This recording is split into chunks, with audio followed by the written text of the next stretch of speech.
I wanted it to be. Because I mistyped it. That's why.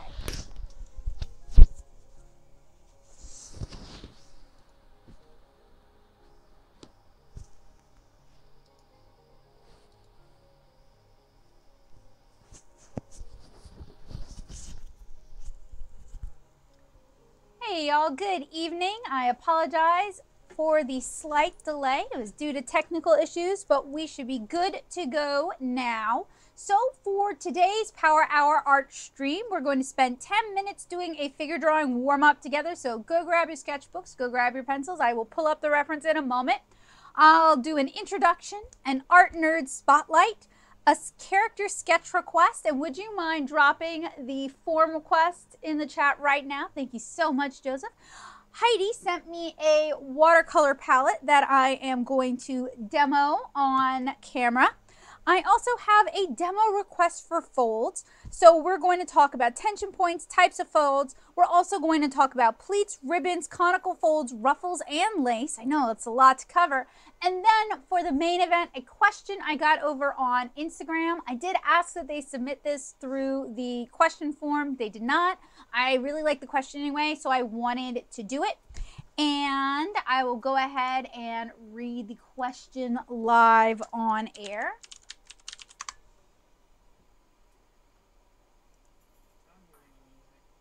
You don't hear any music. It says my desktop audio is on, and it says it's playing. Give me a sec. I will kind of restart things.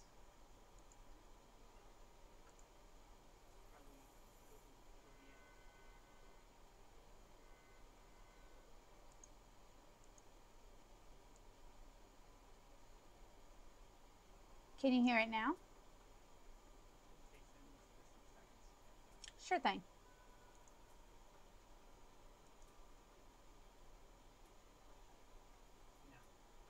You cannot hear it.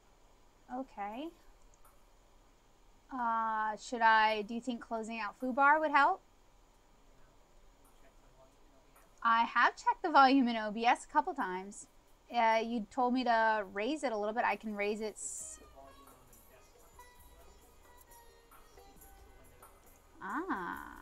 Did not think to check that. No, it's at a normal. I did turn off my speaker so it wouldn't bother y'all. And that reminds me that I should, okay, never mind, this is muted. So, I actually cannot access my messages through the Instagram web interface. So I'm gonna go grab my phone and I will read that question aloud to y'all.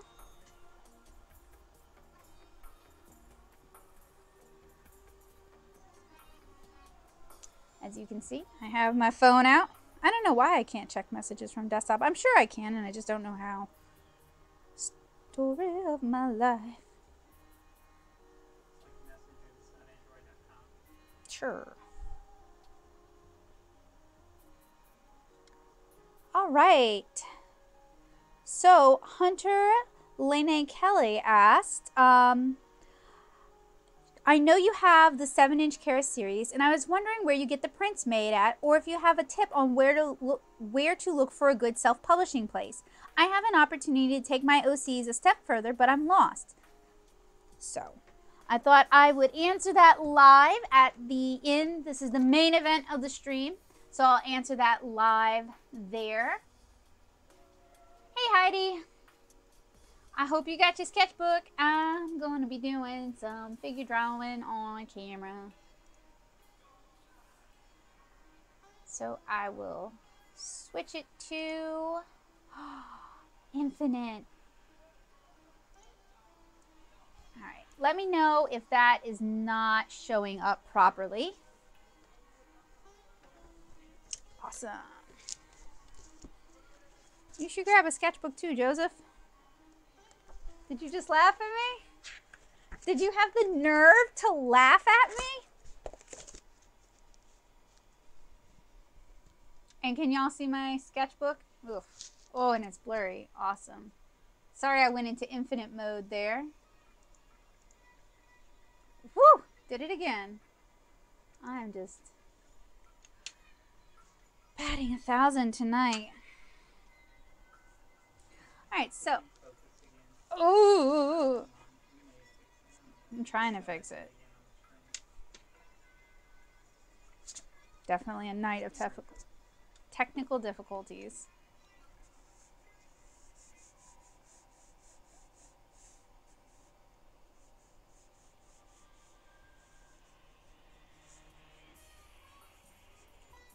So what's everybody been up to this week? What's one exciting or really cool thing that's happened to you? Or something you've decided to do or something you've done for yourself? What have you guys been working on this week?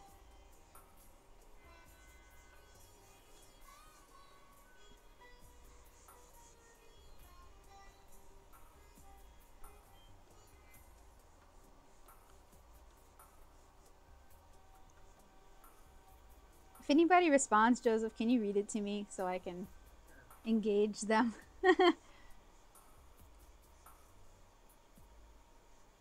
Do other streamers have like Microsoft Sam or something read it to them? That's what I would do.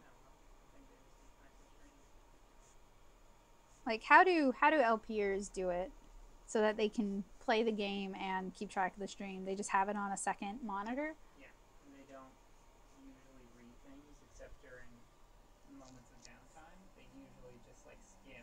So if someone says, I just brought my dog to the vet, they might kind of see dog and start talking about dogs. Wouldn't it be horrific if somebody said that and then they started talking about how their dog died? Like not realizing that this person is obviously probably kind of worried about their pet.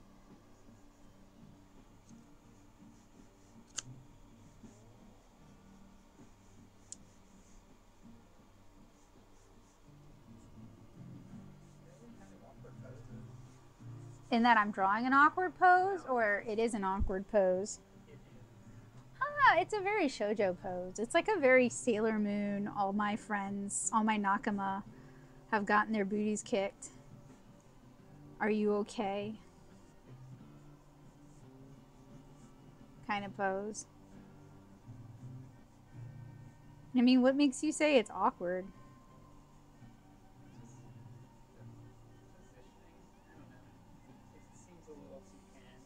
I mean, yeah. It's supposed to suit a certain aesthetic.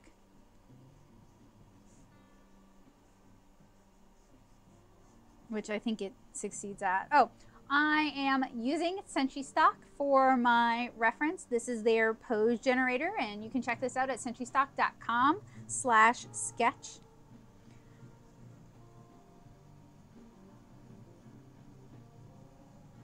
It's really handy for time poses.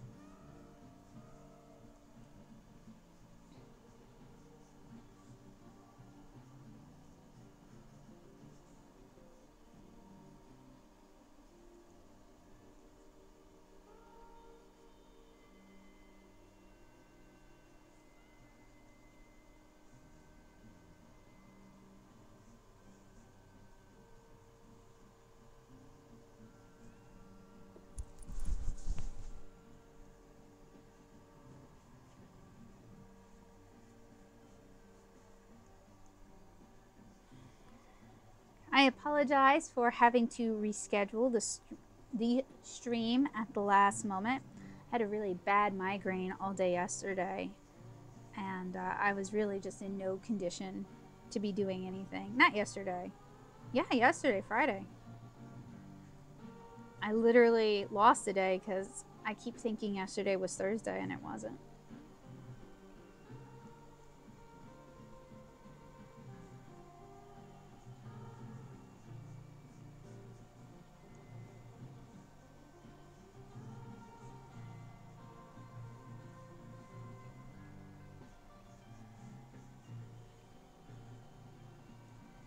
Couldn't even leave the bed without wanting to vomit, so that's probably for the best that I did not stream.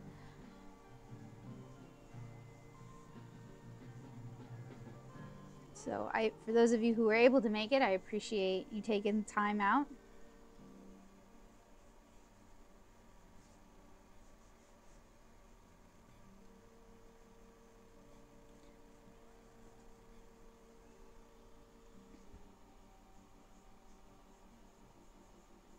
think this probably took a little bit longer than the normal 10 minutes I usually allot to these.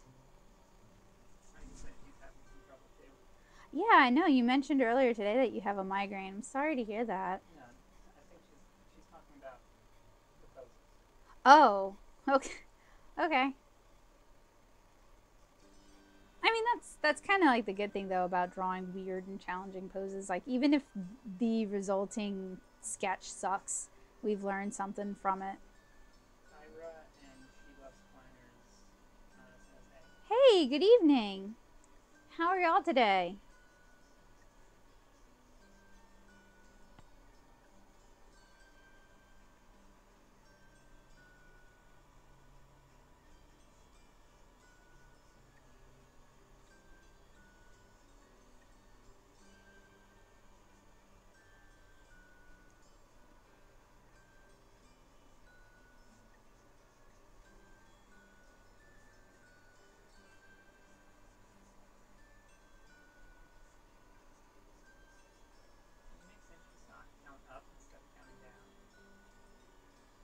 Like, to have it time how long you're actually working on something? Yeah.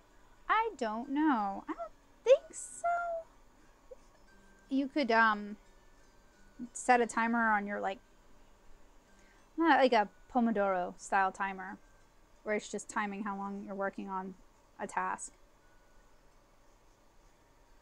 All right, I think I'm gonna call this finished for tonight. Yeah, that is a good idea. Whoosh, infinity. I'm about to switch it back over so you guys can see. That is not what I wanted to do. So you guys can see what the reference was.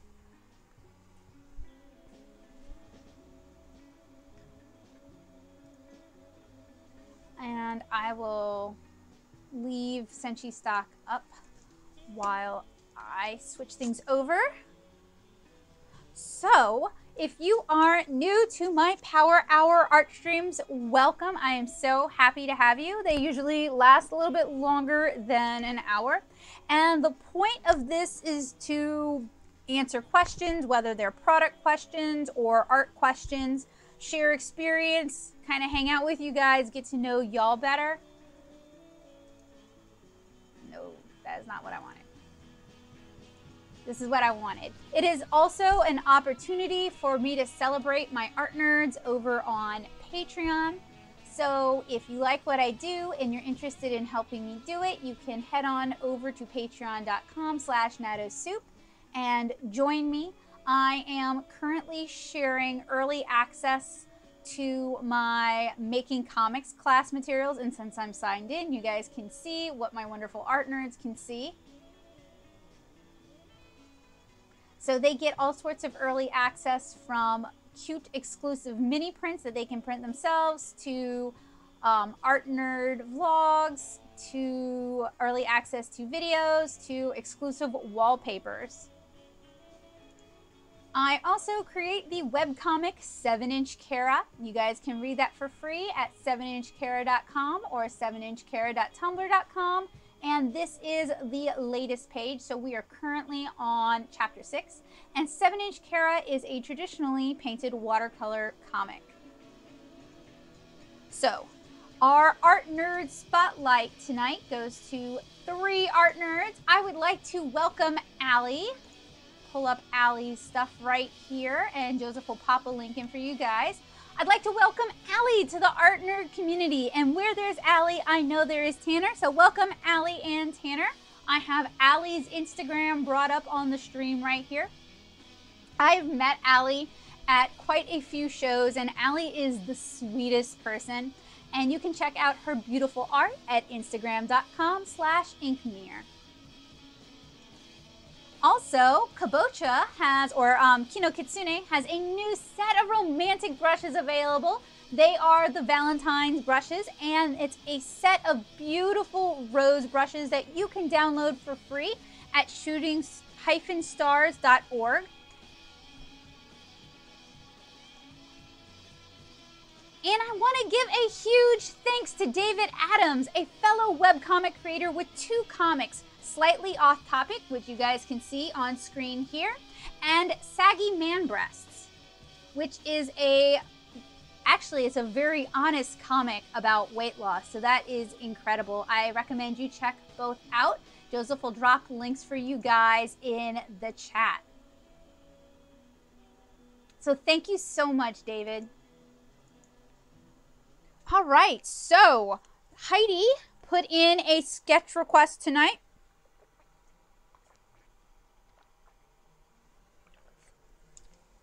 So I am going to be drawing Mitsukai for them this evening.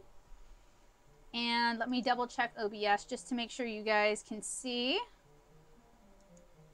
I know, infinite.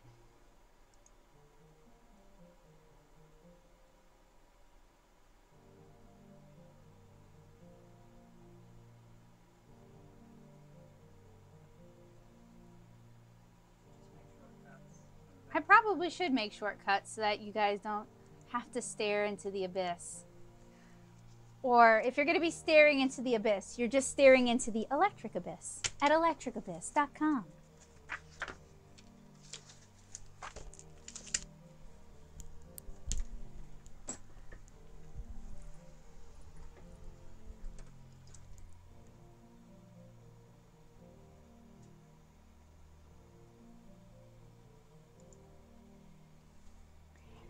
Hey, how are you, Nisa?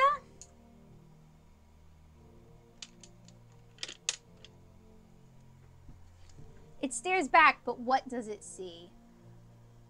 All right, this seems like a cool character, so I'm going to try to draw cool, and we'll see how well I draw cool.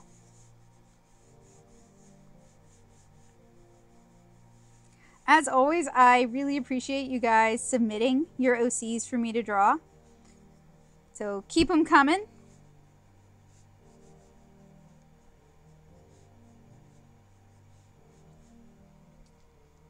Hey Hunter, how are you?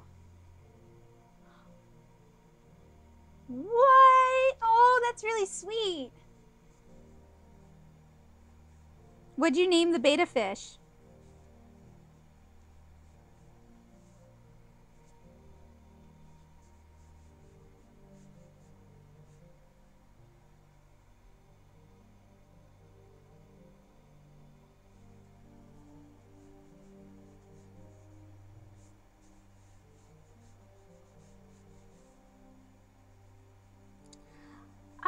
I'm feeling on the verge of a migraine, but it's not, you know what I mean? Where it's like it could go either way, but it's not bad right now.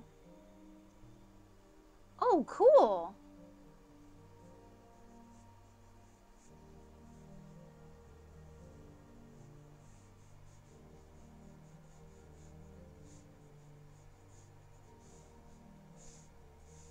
Ugh. Not into that leg.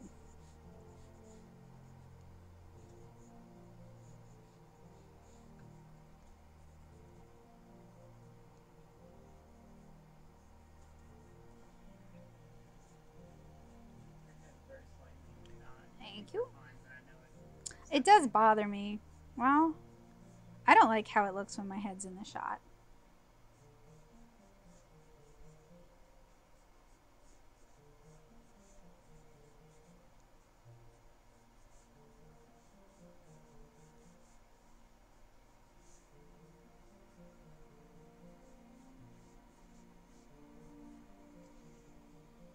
Oh, cute.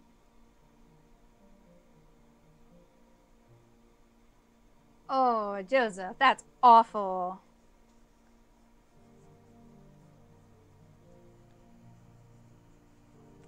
Yeah, today it was just, you better remember to drink enough coffee or else I'm going to come back to haunt you, kind of a migraine.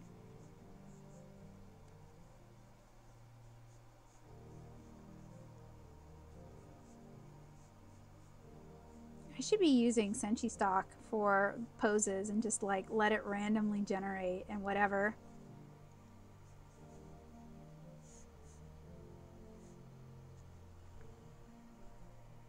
Whatever people get. Don't you defend his terrible puns.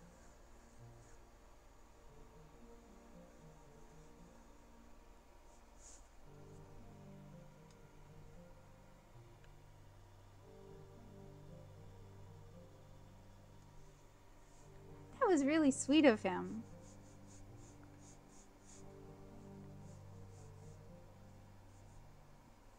It's like a nice pet without being too high maintenance.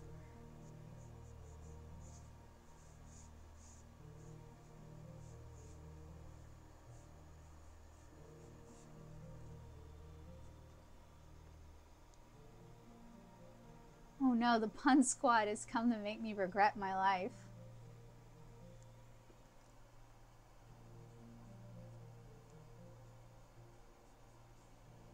Also the migraine squad, because I think Kino Kitsune ended up with one as well today.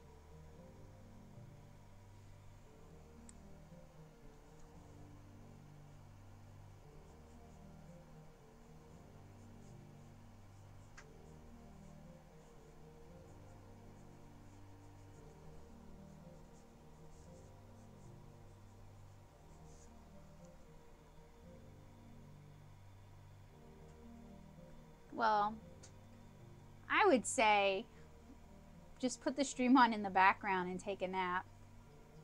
Don't stare at the screen too much.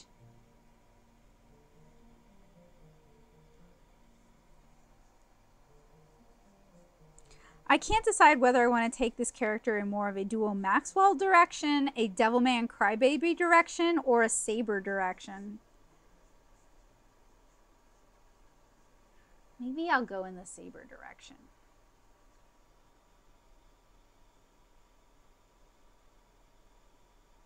Whoa! That's quite a Valentine's.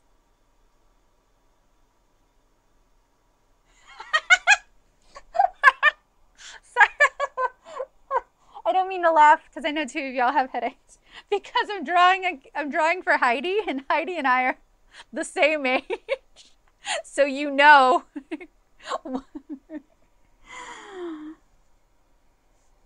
What's wrong with Duo, okay?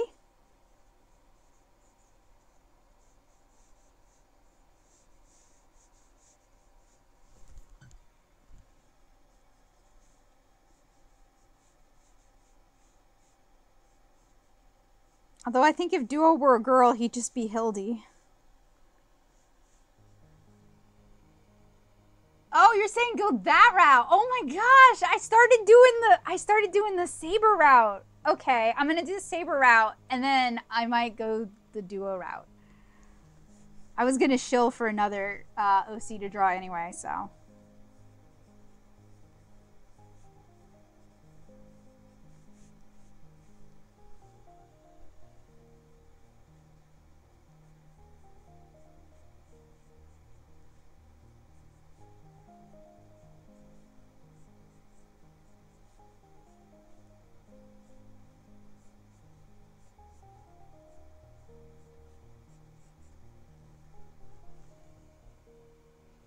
I know you love.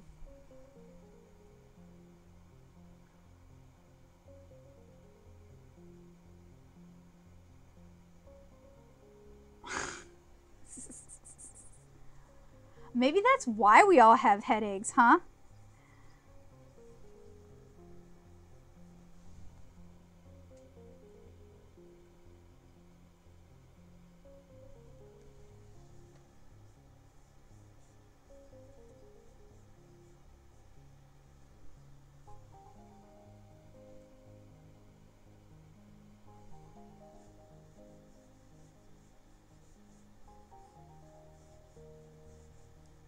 Actually, it'll be really interesting because I know, or I get the impression that this character has kind of like multiple modes. So it'll be neat to draw like the female route and then to do the male route. If that makes sense.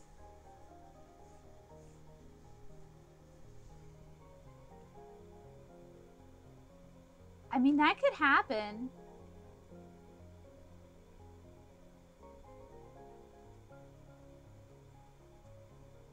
I cannot say we have ever, Joseph and I have ever gone out on Valentine's. We either go out the day before like y'all did, or we go out that weekend after.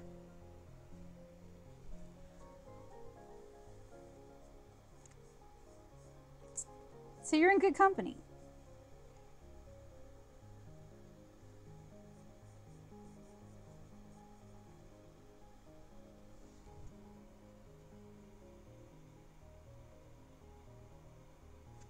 Well, then I will draw 2 of the paths.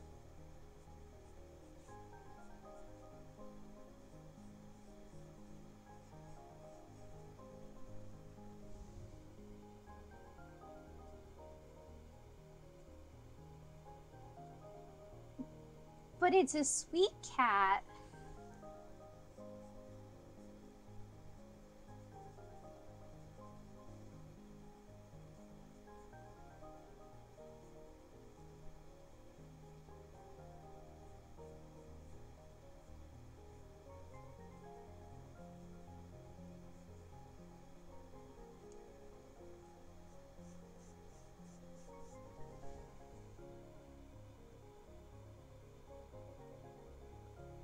There is one. It's, oh, snap.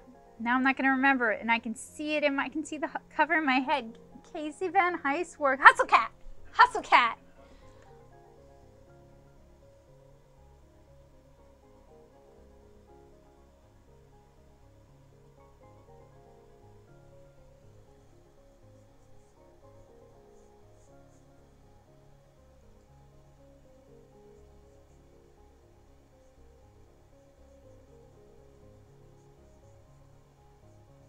We were watching, what's the name of the game we were watching? Was it Keith Ballard or Chris Odd was playing it today? I liked it. It's, yeah. Would you drop a link for it? I think, no, for the game. It's like a dating sim, but it's such a millennial dating sim because we start out not by dating people, but by trying to date a job, court a job.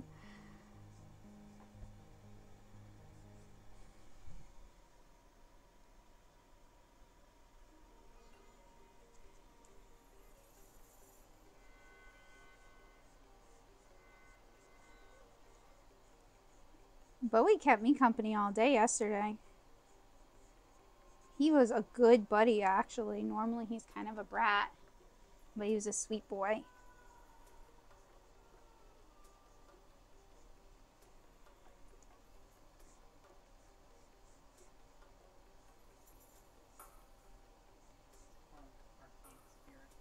Arcade Spirits, that's the one. I mean, yes, it is called an interview.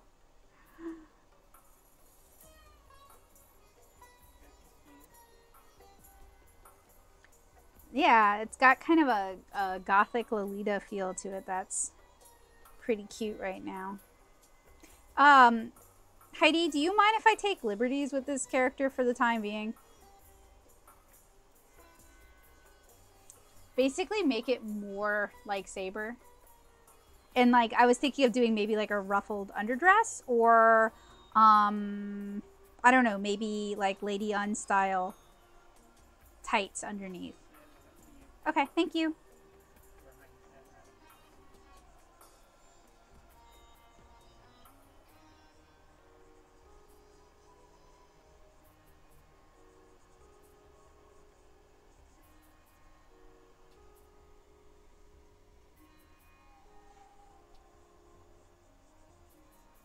Heidi, is Duo why you had super long hair when we first met?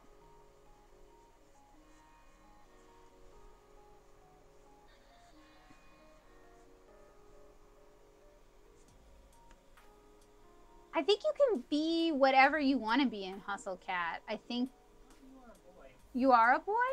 I thought that was just what the person we watched chose to be.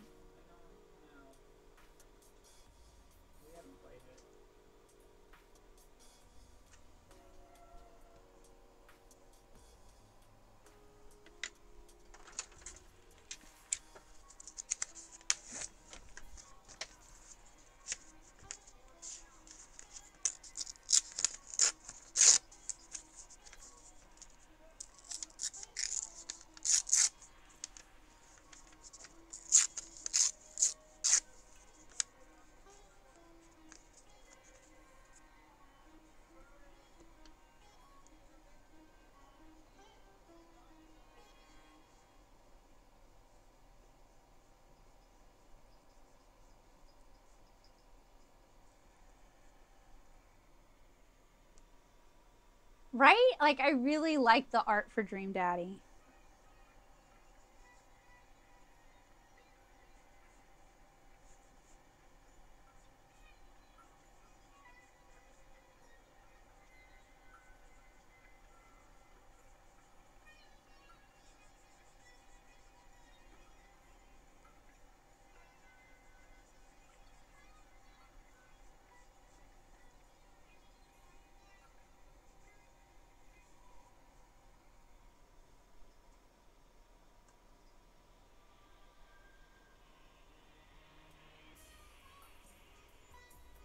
What, Dream Daddy? I thought that was like the whole point of Dream Daddy. Or are you talking about Hustle Cat?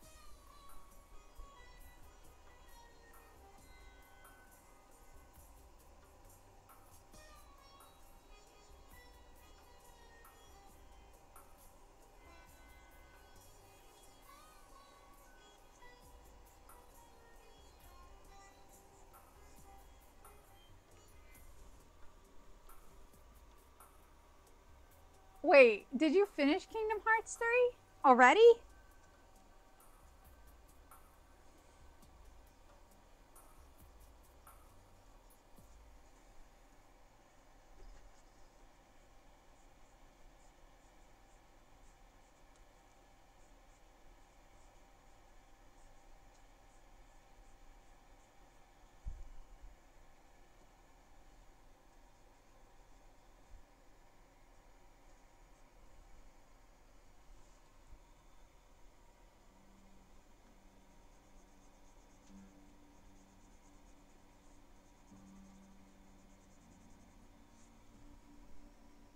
No, I mean, I would say just beat it, not completionist. I'm watching a 100% playthrough of Breath of the Wild. We beat it, but it's like one of my favorite games, so I'm watching it as I go to sleep at night, and I really didn't realize how many things we missed out on. So I would not say I only count completionist as completing. Oh dear. Um, we're probably never going to get around to playing it. So I don't mind. If other people in the chat don't mind, that's you can talk about it. So it's up to y'all. Unless, Joseph, you think you're going to play it? Do you care if Heidi spoils it? Or talks about it, rather? Not really. Okay, then go. I mean, if everybody else is cool with it, go for it.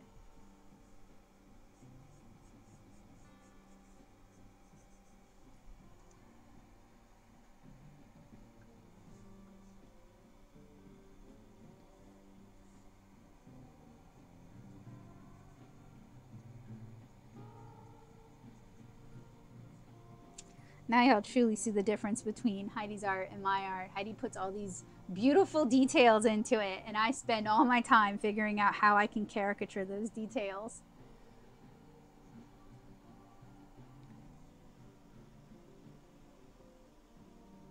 All right, I'll check it after the stream, Tyra. Thank you.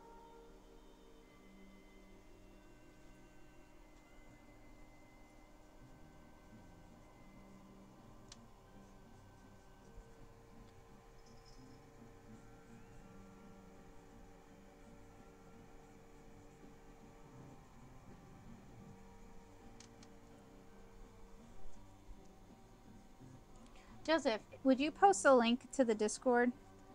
Or do you not? No, no, no. Of the, just the, like, to the Discord channel itself. To the server, I should say.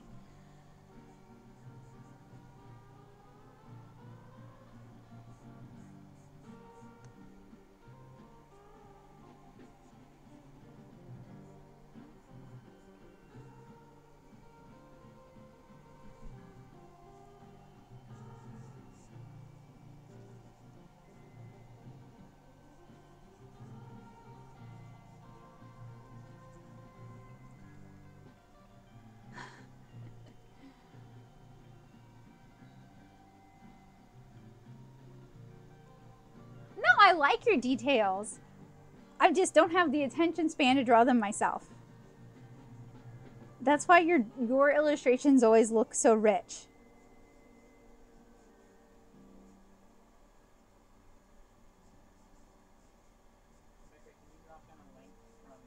Yeah.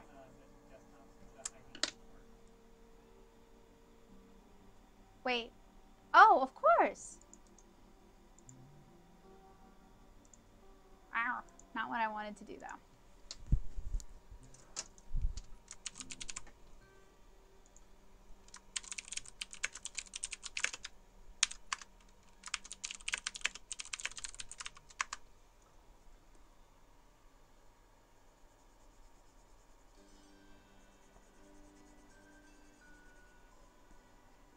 All right, I have Route A drawn. Are you on your phone, Zargo? Or Hunter, sorry. Hey, Catherine, how are you? I need to consistently pick a nickname and stick to it.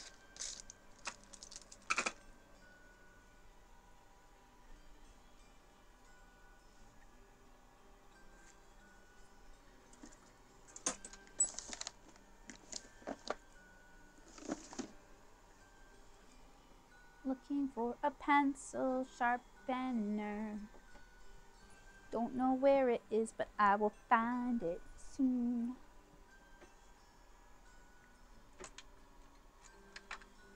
Well, did you get tired of, like, how tired of Donald? On a scale of, like, he cannot heal me to, I just wish he were dead so he would stop stealing items. How much did you end up hating Donald by the end? Let's use that as our scale.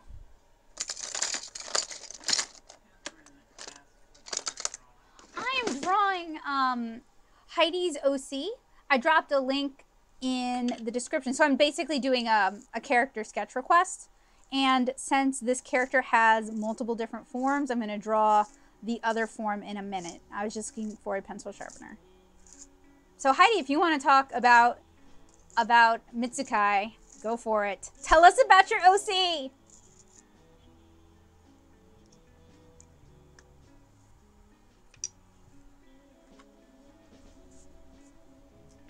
All right, so that is version 1. Let's do another version.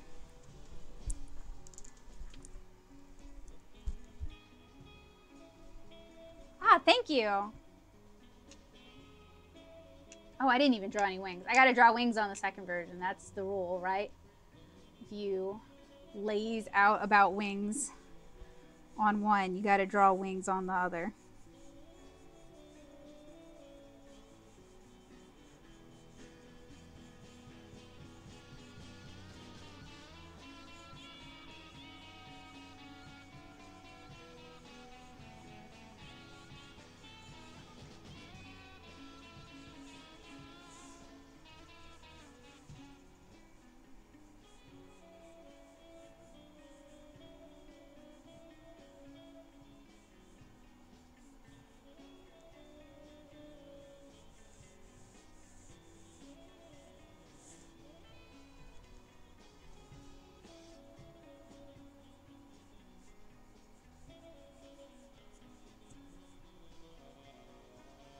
Ooh, ew. Yeah. Well, would you call it a fallen angel or would you call it a risen demon? A redeemed demon, rather, if we're talking good omens. Because really, aren't they just trying to prevent the end of the world?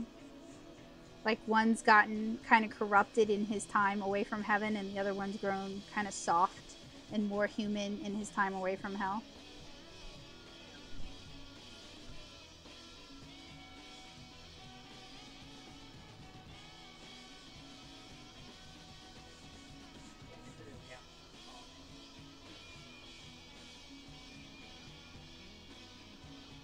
Yeah, and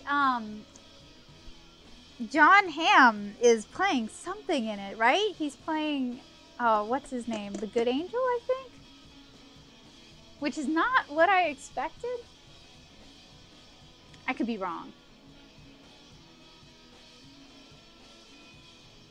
Do not take anything I say as canonical information. But yeah, Becca describing TV shows is definitely fake news.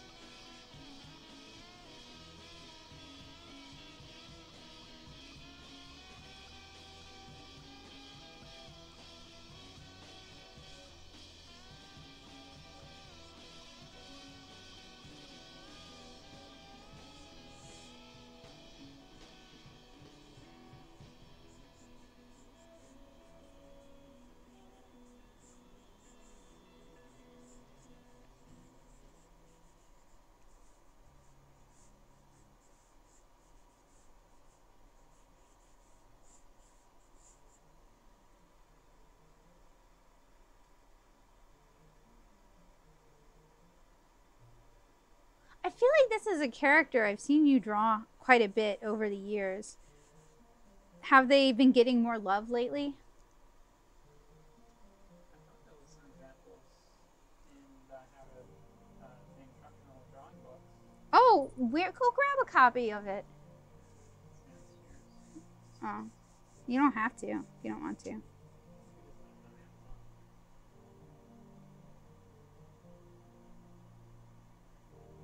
I gotcha.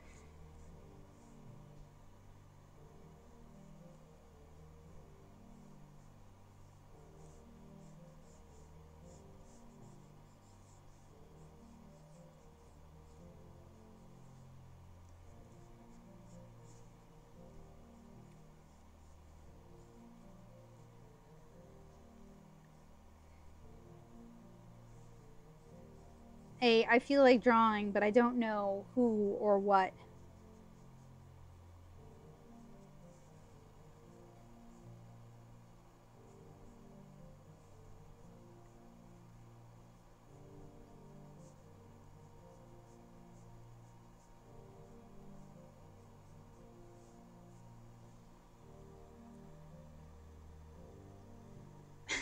Yep.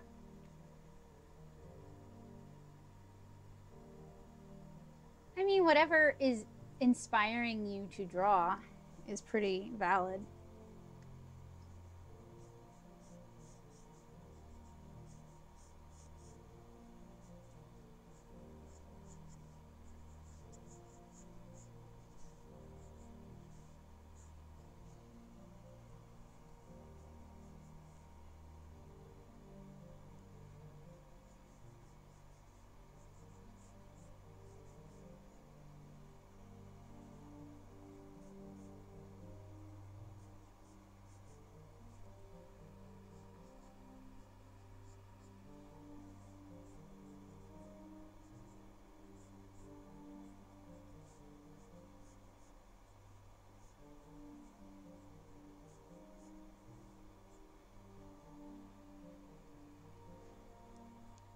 Yep, this is Heidi's OC, their character. OC just stands for original character, by the way.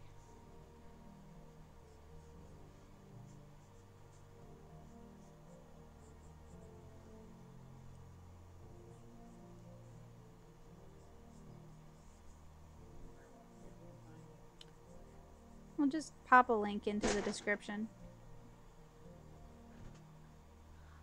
Oh, what did you think of it?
Pepper.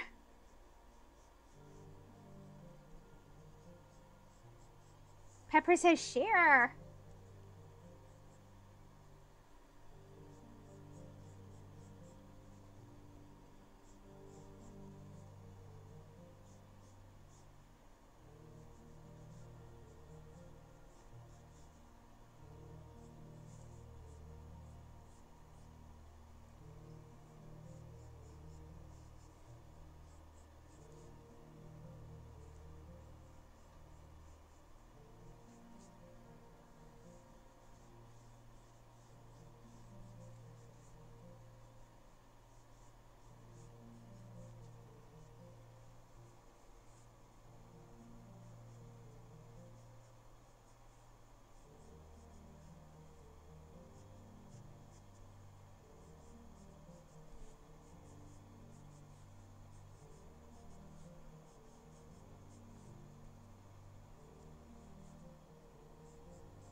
Oh my gosh, that would be so cute. A cat side chair, especially on like a rolly chair. So like the sidecar moves when you move your chair. Oh, that's probably a terrible idea, but I like it.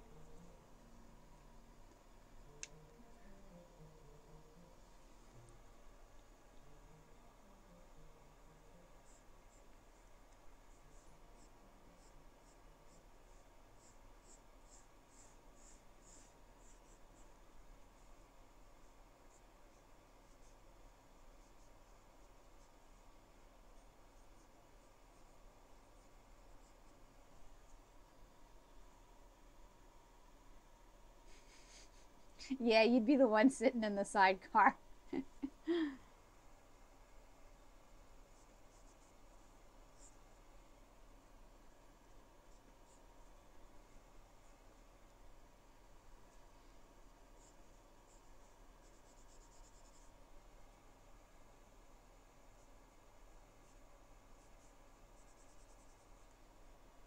Shh, that's a very long arm. Just shh. Ooh.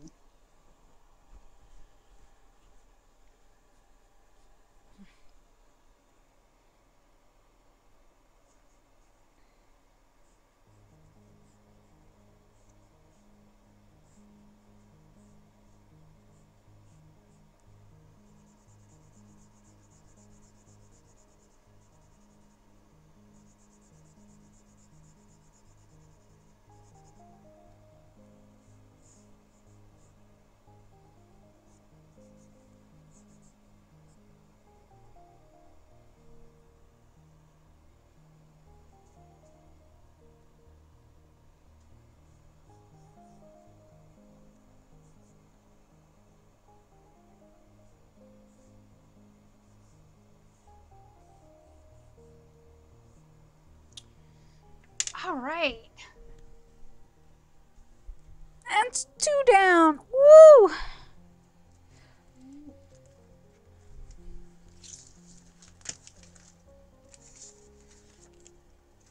They look very different too. Oh, because I used 2 different leads as well. Yes.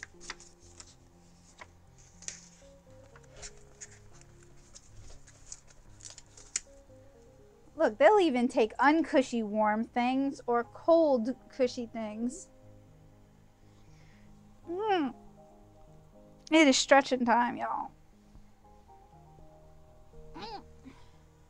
And thank you, Hunter. All right, so next up, I am going to demo this palette Heidi sent me.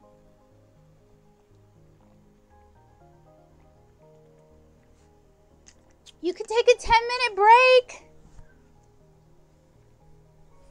Unless like you just started and then no, you cannot take a 10-minute break. Okay, so I got this palette today in the mail and it looks like a nice little Hanbei palette. Is that right? Or is it a Meeden one? And inside is a custom curation of watercolors from, so Heidi's been sending me photos of watercolors and like, which ones do you want? So these are all the ones that I picked. And Heidi is so careful because look at this. It's cut to fit the tin. There's a notch taken out so you can easily get it out. And then on the other side, everything's labeled so nicely. Organization, how do? Yes, make some comics, Joseph. Get to it, make them comics. Oops.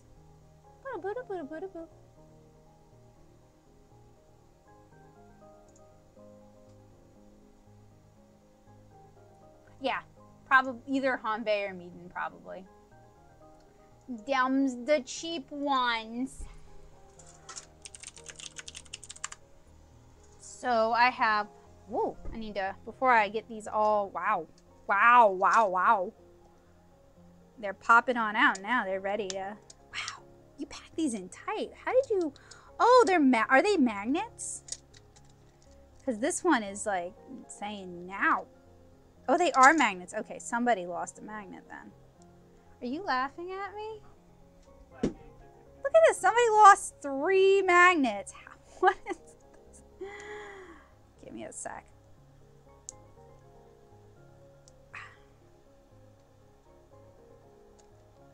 Okay, you get in there. You're not loose. You might be loose. We don't know. And you get in there. So what I'm going to do, I'm going to leave this like this for a moment. I'm going to go grab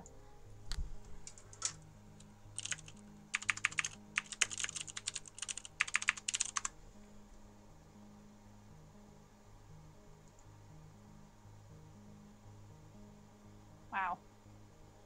I'm going to apparently lose my mind. I'm going to grab a cup of water and some brushes, and I'm going to try to pull in so you guys watch. It will not stay.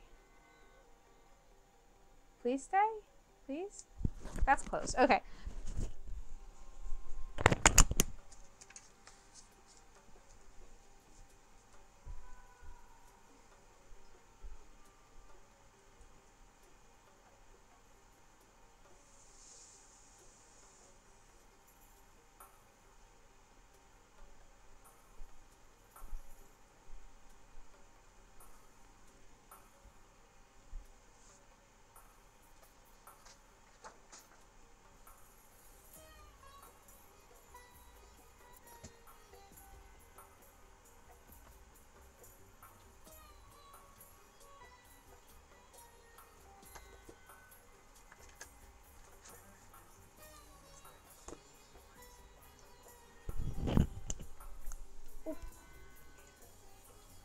Give me a sec.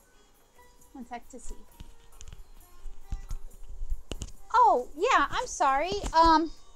Would you, and just let me know how much they were and I'll PayPal you that and the shipping.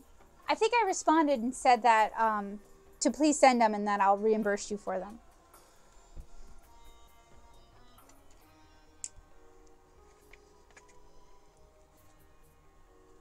So, if y'all are down with it, I am going to swatch them on white and on black paper.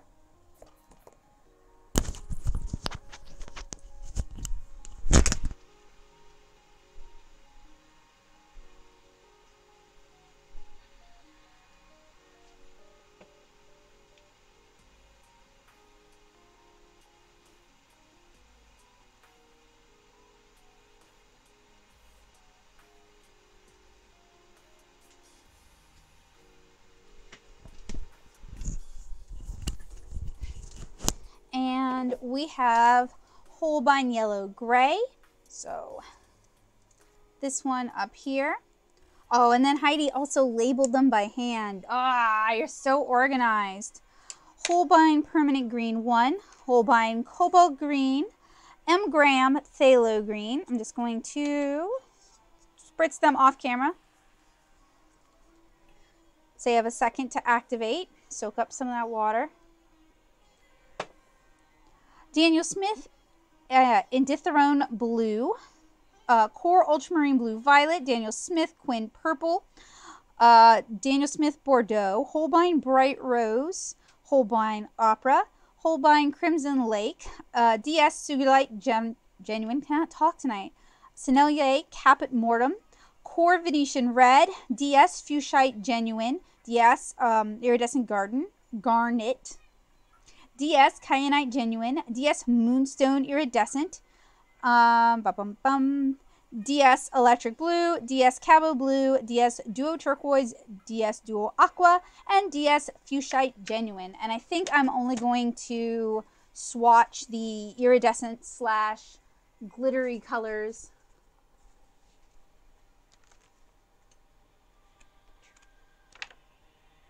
And I'm trying to find, this is where I did the Hydrocolor. So I'll do the Daniel Smith on the same one that I did the Hydrocolor.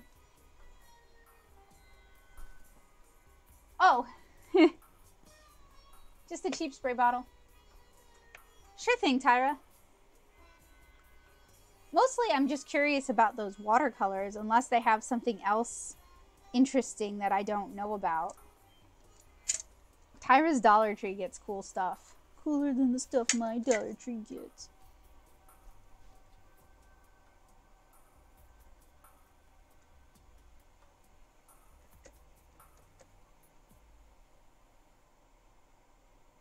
And this is just cheap Arteza watercolor paper. I've mentioned it, I think, in a prior video.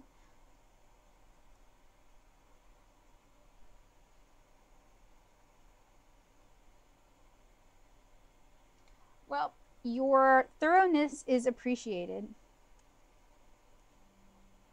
Ooh.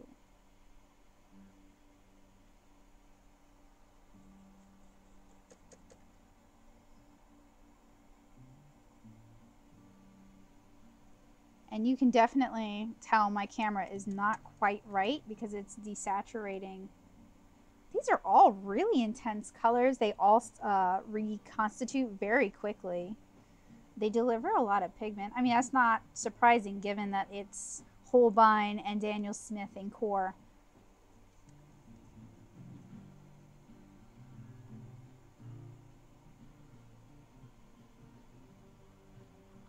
You can get them on the Arteza website, but you can also get them on Amazon. If you give me 1 sec, I'll drop a link.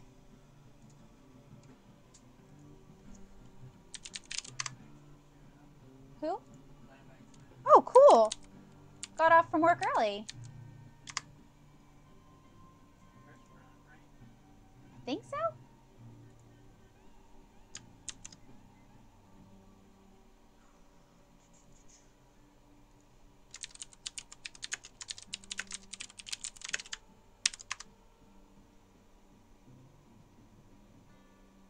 Nice. Yeah, the Frugal Crafter reviewed it, the big one. Not much of a gouache gal myself. Heidi enjoys gouache. Be interesting to see what you think of them.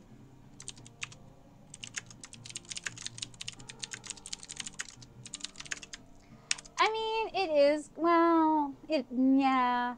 But it's also kind of like, well, how much do we need to pay for a gouache? And then, you know, I get like real curious. Well, like their brush pins, for example, use the same bodies as, what's the brand? Oh, shoot. Acacia uses for theirs. And it's also like the same bodies that you can very easily find on AliExpress or on Wish. I mean, Mozart and Artex are kind of similar in that regard. So, I mean, oh, and they also sell like alcohol markers.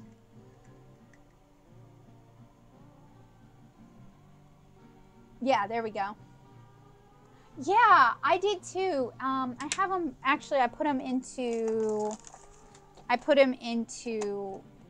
half pans because I don't work from tubes very often. Wow, look at this. So they look just like my, look how much they've dried out and cracked. Dang. I haven't looked at them in a minute. They look just like Reeves watercolors right now. And this one just completely shattered. I don't know. How is painting form? I think it's probably very dependent on the product. This Arteza watercolor sketchbook is fine. I'm not a big fan of like the linen texture. I prefer more of a not uniform texture on my watercolor paper, but that's a personal preference.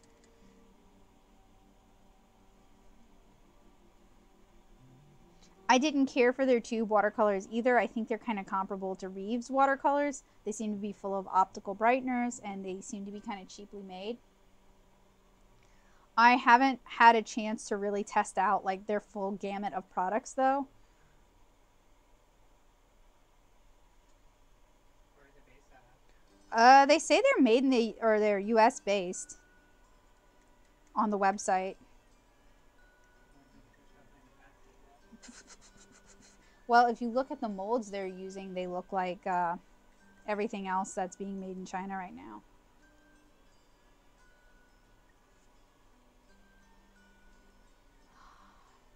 So if you're looking at doing sketches, I haven't used the Arteza watercolor brush pens, but I have reviewed the Artex ones, and they're all right. I would say, huh? Thank you. Are you signed in to mine? Well, then I'll link it. Give me a sec. Yeah, I'm pretty sure they do.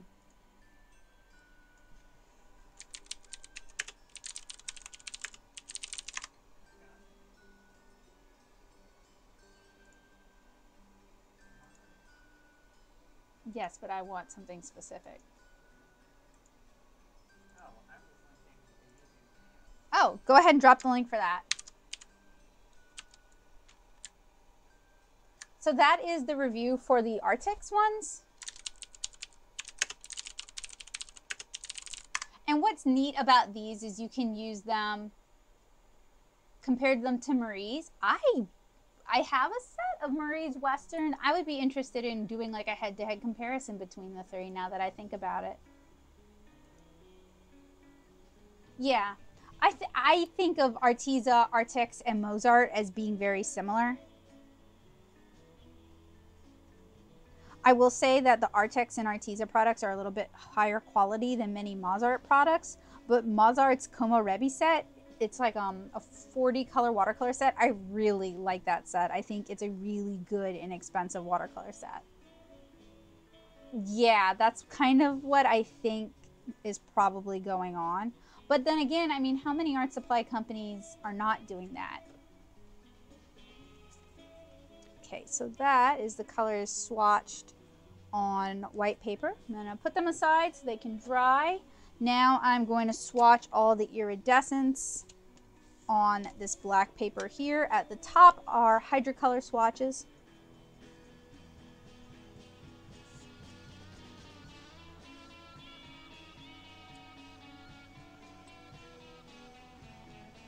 Ooh, okay. These are more like glazing colors than they are like full Wapam paint with them. Yes. I'm partially re-swatching them so that I can like kind of find out how the paints handle myself.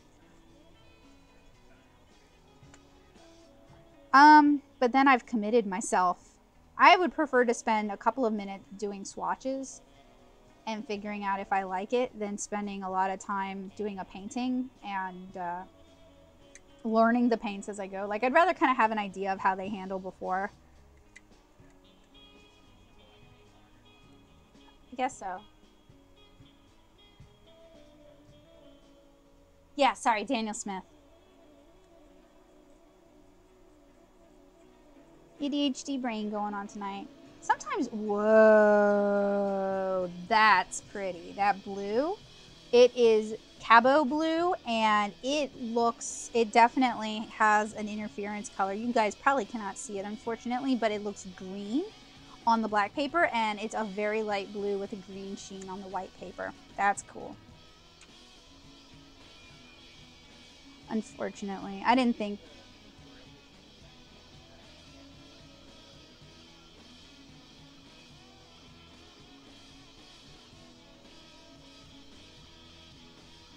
These are some that Heidi sent me. So what I'm swatching right now are some iridescent and duochrome colors, and I'll go over them in just a second.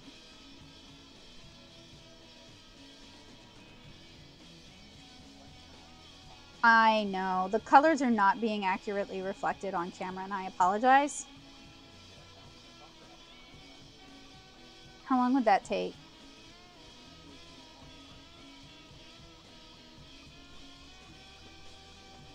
It's sharing the dust though.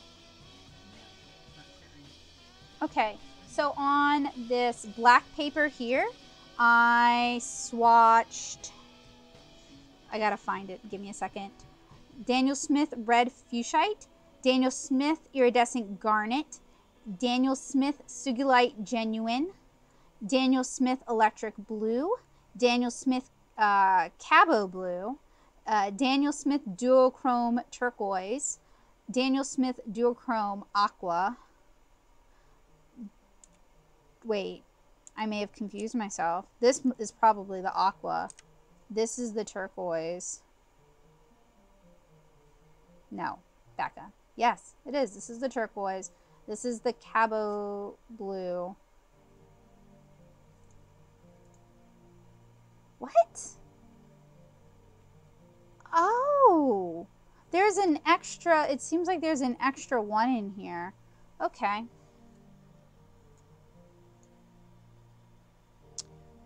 Sorry about that. I am sure Heidi can tell you. Oh, I didn't realize this, but Kyanite Genuine has a little bit of sparkle, so I'll go ahead and swatch that as well. So it looks like mud right now, but then when it dries, it has a little bit of sheen to it. And Heidi was kind enough to also label the pans, so once these have dried, I can pull them out and reference them again. So these up here are the Hydrocolor iridescent set, and I think these are made using mica, and they probably have a lot more mica, whereas some of these are just the natural pigment. Oh, there we go. Go ahead. What are you doing? Joseph's trying to fix the white balance for me. Sorry. It's like screwed. It keeps on adjusting itself. I don't know what's adjusting why.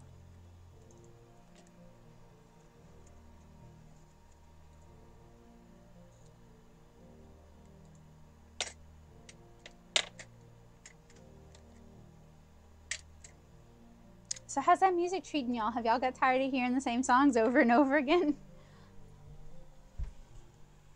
I tried to pick stuff that would be upbeat and relaxing without kind of competing with the content too much or distracting or, you know, grating. I mean, I would like to check the chat, but you're fixing it. So that is the swatches on white. Man, some of those colors are so pretty. Need to do something with them. Add that to my list of 10 million things I need to do. Here, I'll leave this up so you can balance them whites. I don't think there's any way to control it. There used to be, but it seems like it just alters its own values now. So.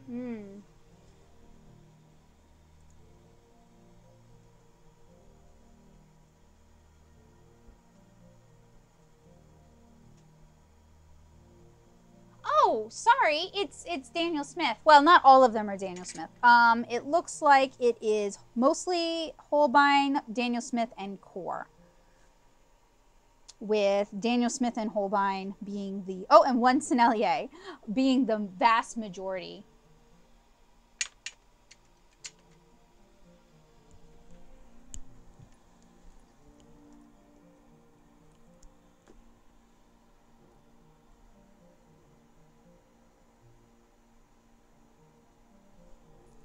And since I know the color balance is wrong, I'll take photos of these and post them over on my Instagram. Okay. Oh, okay. Well, I'm still going to post photos of it to my Instagram later tonight. So I will put these aside to dry. And next on the docket, we are talking about folds. And I goofed because I use this black paper as my docket as well.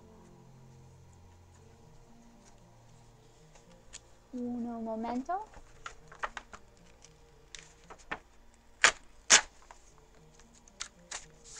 All right. There we go. Ha. Ha ha ha.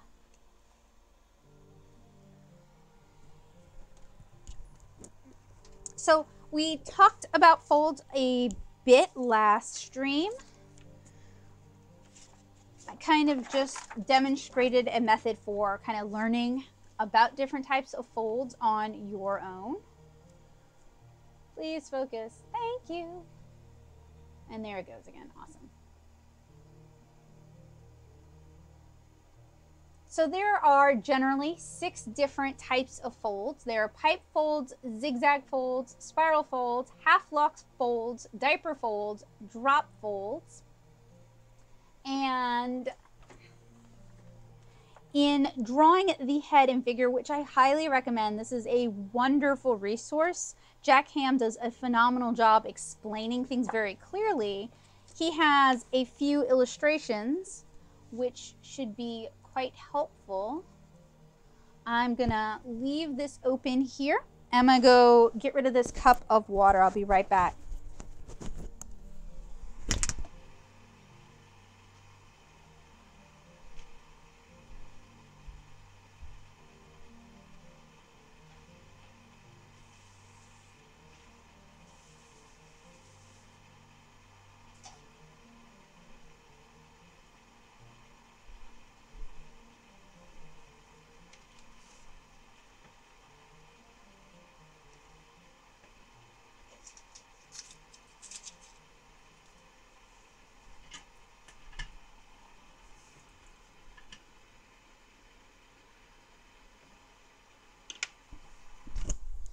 So I would not consider folds to be one of my strong points. This is something I'm definitely always working on, always learning.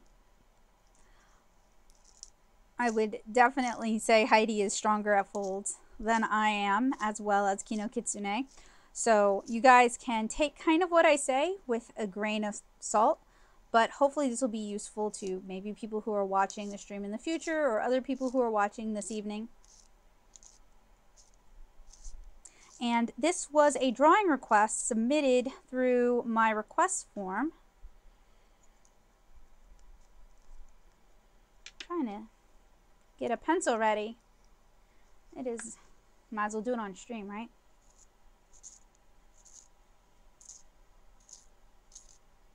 But I thought this would be a good one because it's an area I'm going to throw this thing in the trash. It's an area I'm kind of weak in myself. So it's a good opportunity for us to practice together. Folds are hard. That's why I usually try to draw them just directly from reference. The only things that I am confident in drawing without reference these days would be like dresses and ribbons and that kind of thing. Yeah, for sure. Well, we could do more master studies.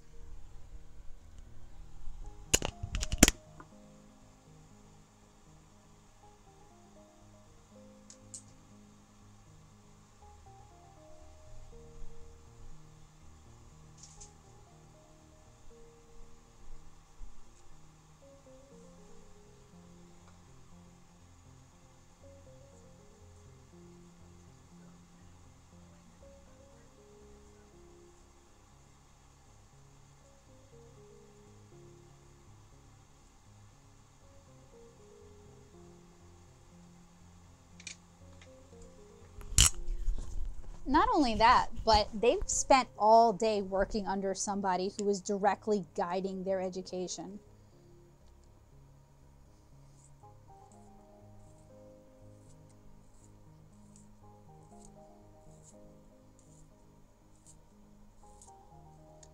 That's a very good point to remember. That's something I have to remind myself too. So many younger artists are so much better than I am, but they had the benefit of growing up with the internet, and they had the benefit of growing up with tutorials and things.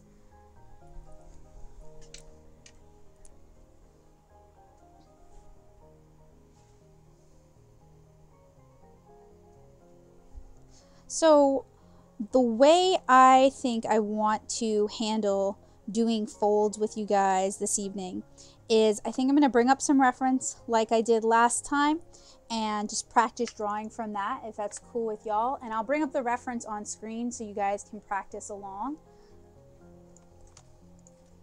And is there any way I can take a photo of this and have it like in OBS and have it up on the screen so people can see this as well? Yeah, certainly if you take it with the webcam. Yeah, that's what I want to take it with. Yeah, just open up the webcam camera thing.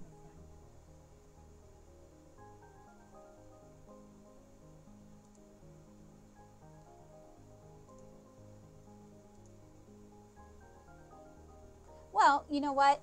TACA, the Tennessee Art and Craft Association, if you want to display a watercolor with them, that's about what they expect you to do.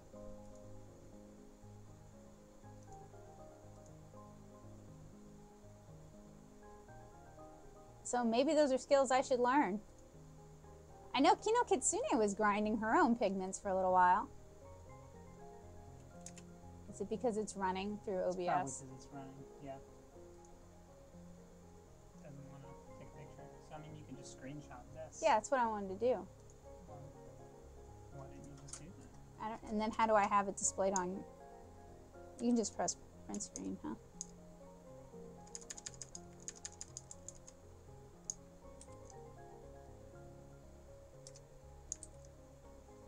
And then zoomity zoom.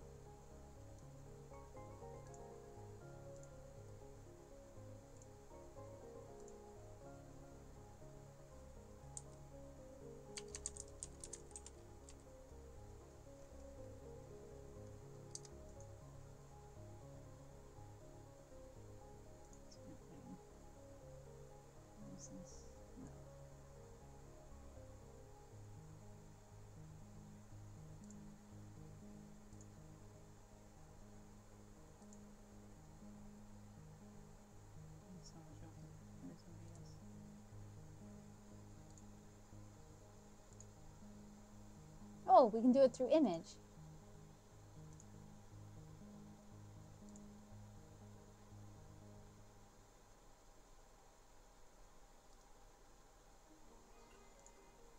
There it is. Woo! Awesome. Thank you. All right, so I have the wonderful Jack Ham up.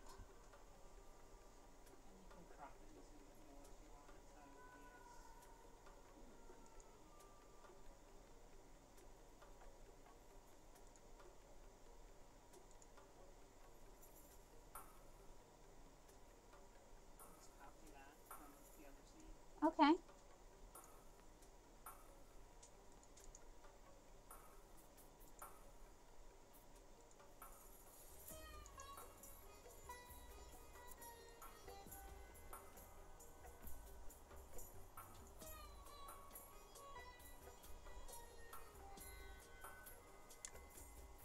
Oh.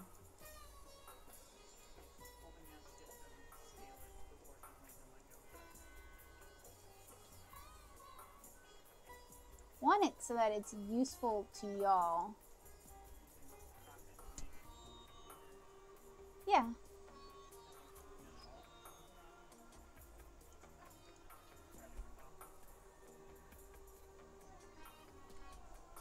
It's fine. It's fine as it is. Now I have to think of a search term with my brain wanting to dribble out my ear.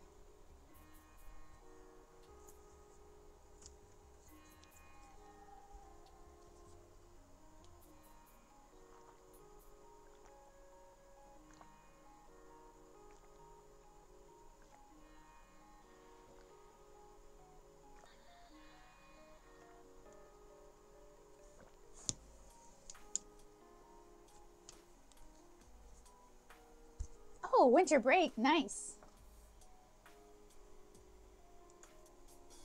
Okay, what kind of folds do I want to draw? What kind of clothing do I want to draw? We drew ball gowns and we drew suits last time. I don't know. Personally, I just think drawing from everyday life is a good way to build up skill sets. And then if you want to draw something extraordinary, like something sci-fi, like a Gundam or something, then referencing that. And then you're not, huh? Oh, traditional clothes would be, let's just see what Google, no, not traditional Google.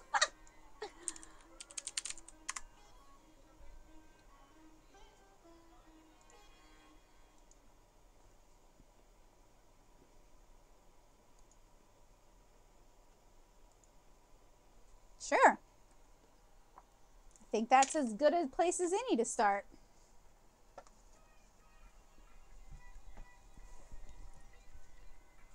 Okay, so it looks like we have some conical folds in the dress here where it's just hanging. And then it looks like we have some tension points. So you guys can see like the shoulders, the elbows, those would be tension points anywhere where it's changing the direction of the fabric or affecting how the fabric drapes. Whereas her hands down here would also be like tension points, or like the tie on this necklace, for example. I was gesturing with my cursor. Thank you for letting me know that. I need like some weird dopey pointer. But, so, I'm gonna leave these up for you guys to sketch along if you so desire. And what I'm just gonna do this time, so last time I sketched these in ink, and I might go back to that.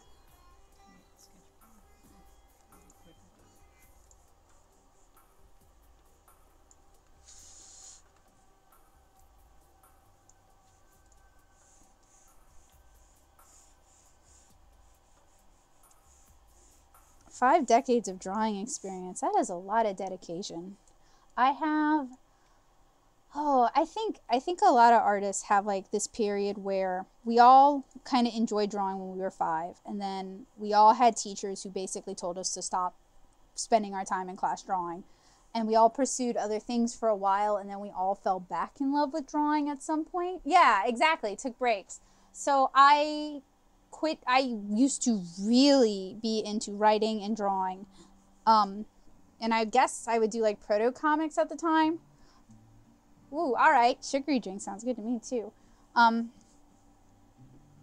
So I kind of quit drawing and just focused on writing short stories from the ages of like, I don't know, 12 to, no, that's not true, 10 to 13. Did I ever take a break? Like, the more I'm thinking about it, the more I'm like, no, I don't know that I ever took a break. But I didn't really get serious about drawing until I was in my teens, and then I didn't get any sort of guidance until I was much older than that. Hey, Terry. Spooky games.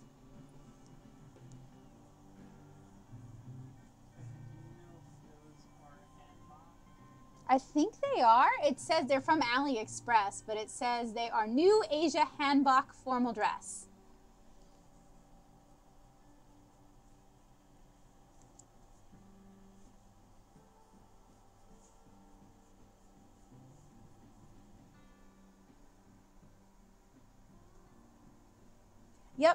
Yep, that is so true. And sometimes you can't really make improvement unless you take a break, because you've you've taken in so much stimulation, so many different resources and inspirations. Your brain needs time to kind of chew them over and process them.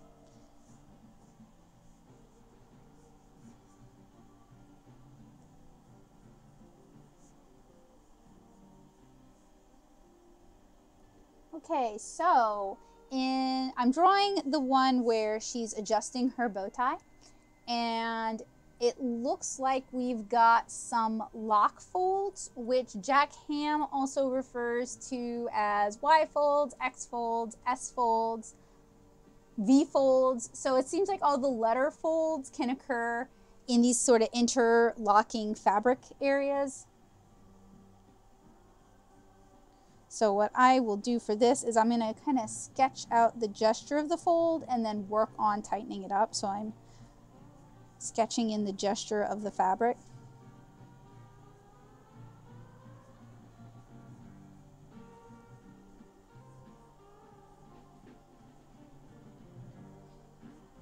So the approach I've always kind of taken, and it might not be a very good approach, is since I have such a cartoony style, I try to really cartoon my folds and cut down on a lot of details. But I think it's probably hindered my progress as an artist.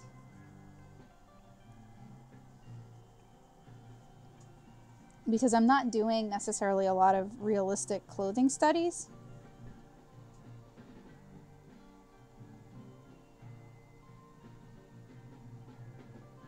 Trace the image. Yeah, so like you're kind of getting an idea of what the shapes will be.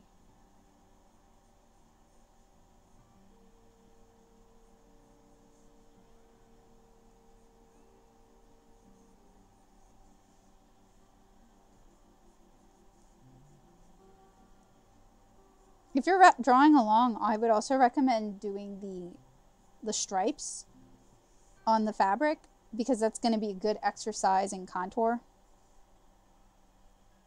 and kind of understanding how surfaces change as they go along a form.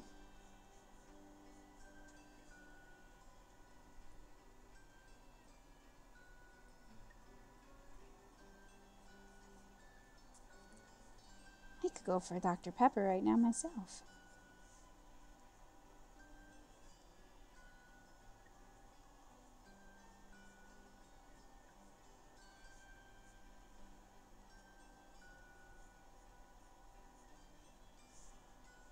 And then, so this dress, we have several pieces of fabric, but we have two main ones that we really want to think about. We have the top, and then we have the bottom of the hanbok, which is a single piece, and it kind of just hangs.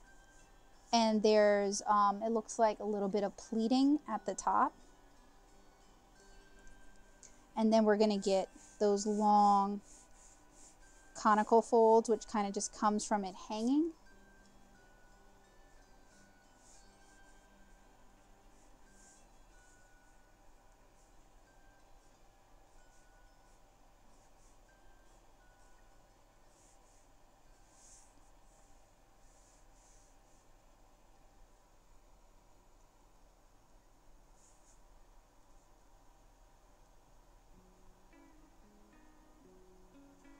I don't know, how in depth did they get with the majors? Was it like visual arts, performing arts, musical arts, or was it like graphic design, comics, like more divided, more focused, I guess is the word I really want to do.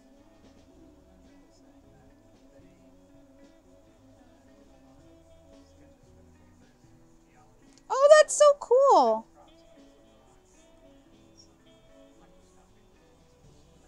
That sounds awesome.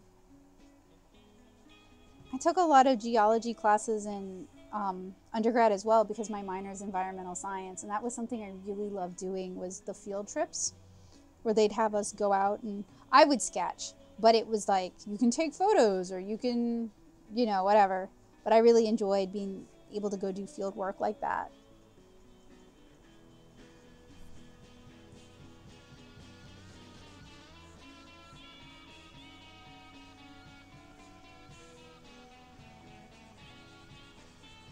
I'm also kind of paying attention to where, even if there wouldn't be a line in a line art, where the shadow's falling, because that's something I need to improve upon as well.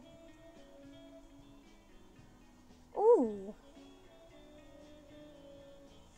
That sounds delicious though.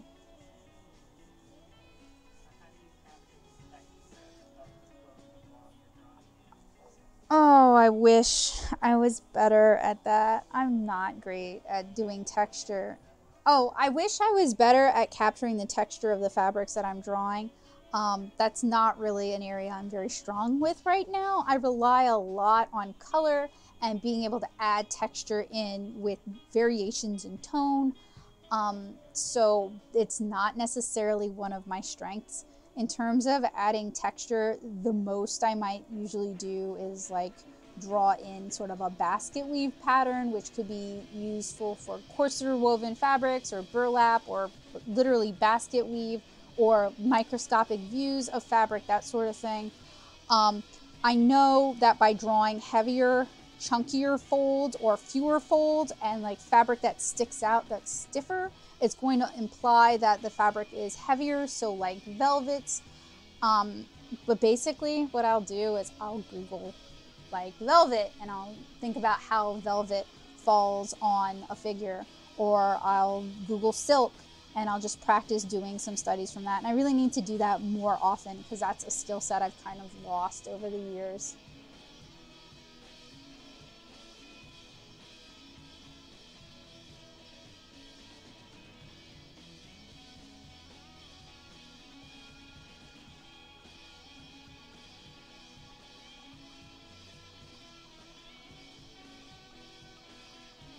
That's really cool.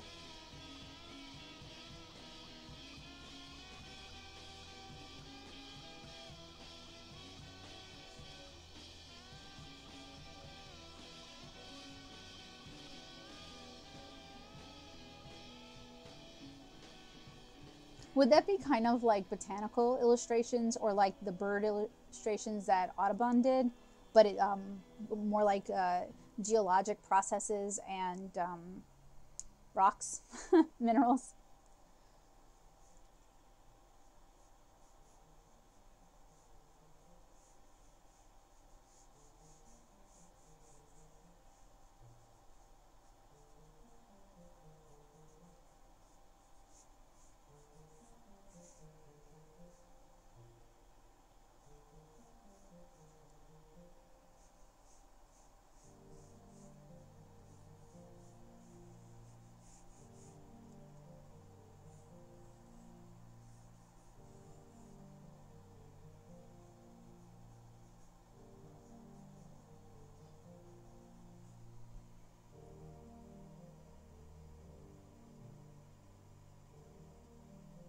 Oh,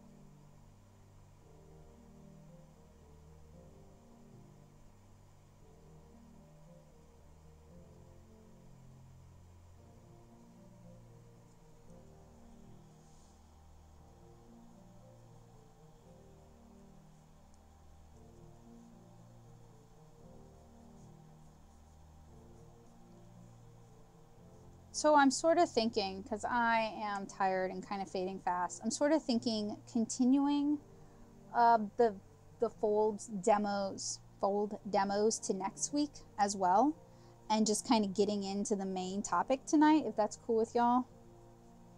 I'm gonna finish drawing this one and then do that. Is it gonna keep you up all night, Terry? Do it, do it, do it, do it, do it, do it, do it, do it, do it. Drawing, watercoloring, and painting rocks and animals and minerals, it's so relaxing and so fun.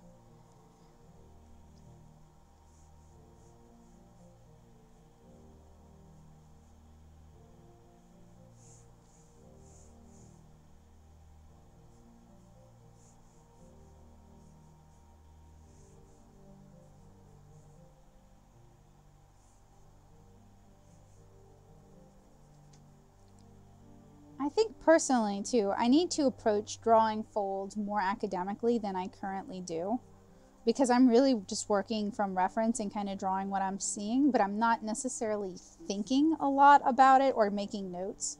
So I think that's probably something I need to focus on in the future.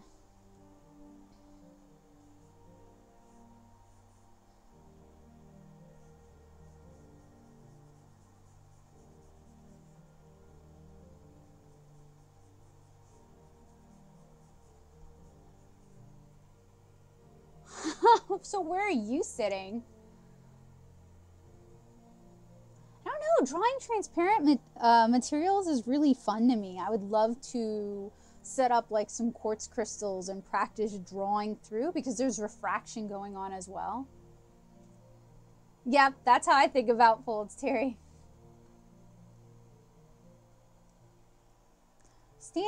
Heidi, don't let your cat take the whole chair. I know you love your cat, but come on. She can share with you. You feed her.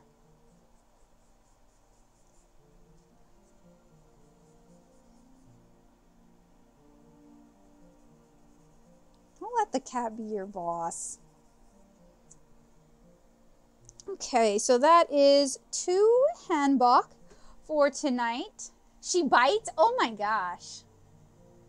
It is, but like, yes, it does train the muscle memory, but I would like to retain more of this. So I need to do more concentrated studies and take notes, but not when I'm also talking, because I'm not retaining. It's like not retaining anything.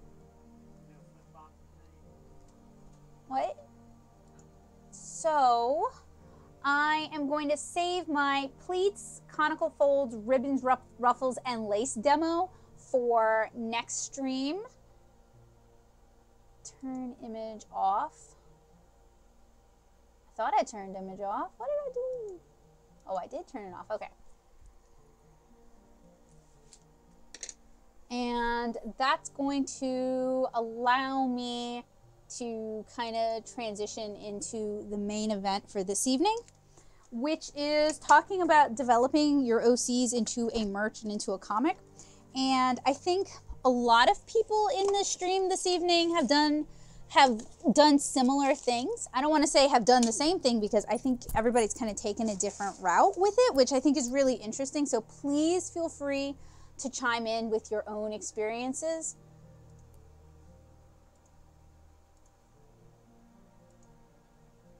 And I'll have the webcomic version up small in the background.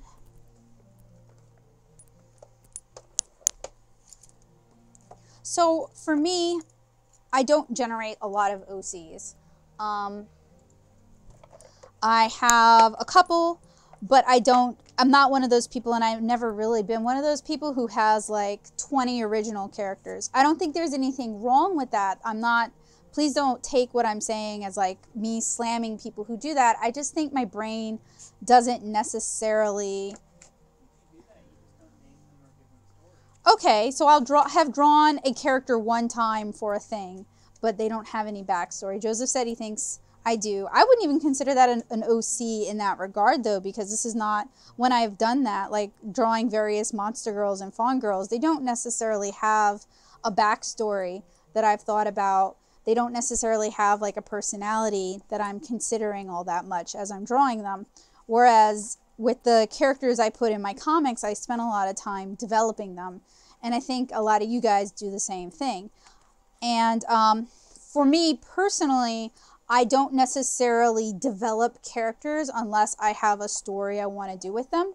So, and yes, I have a lot of Cara prints. I use it to test out different printers, and I also use it for as like a gift item when I mail out stuff. So when I am developing characters, if I'm going to spend any time on that character, it's probably because they're already part of a project. So the way I think about developing characters is probably different from how other artists think about developing their characters.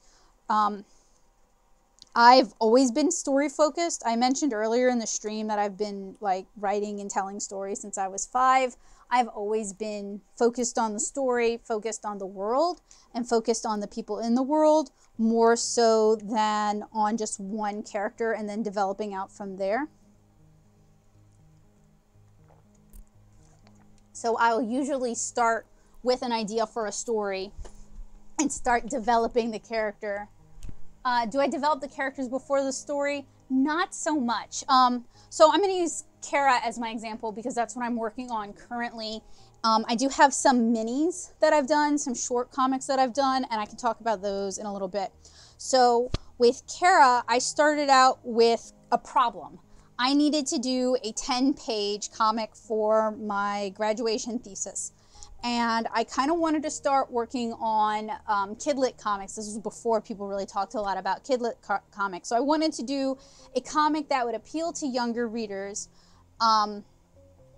that I could see myself spinning into a longer form comic.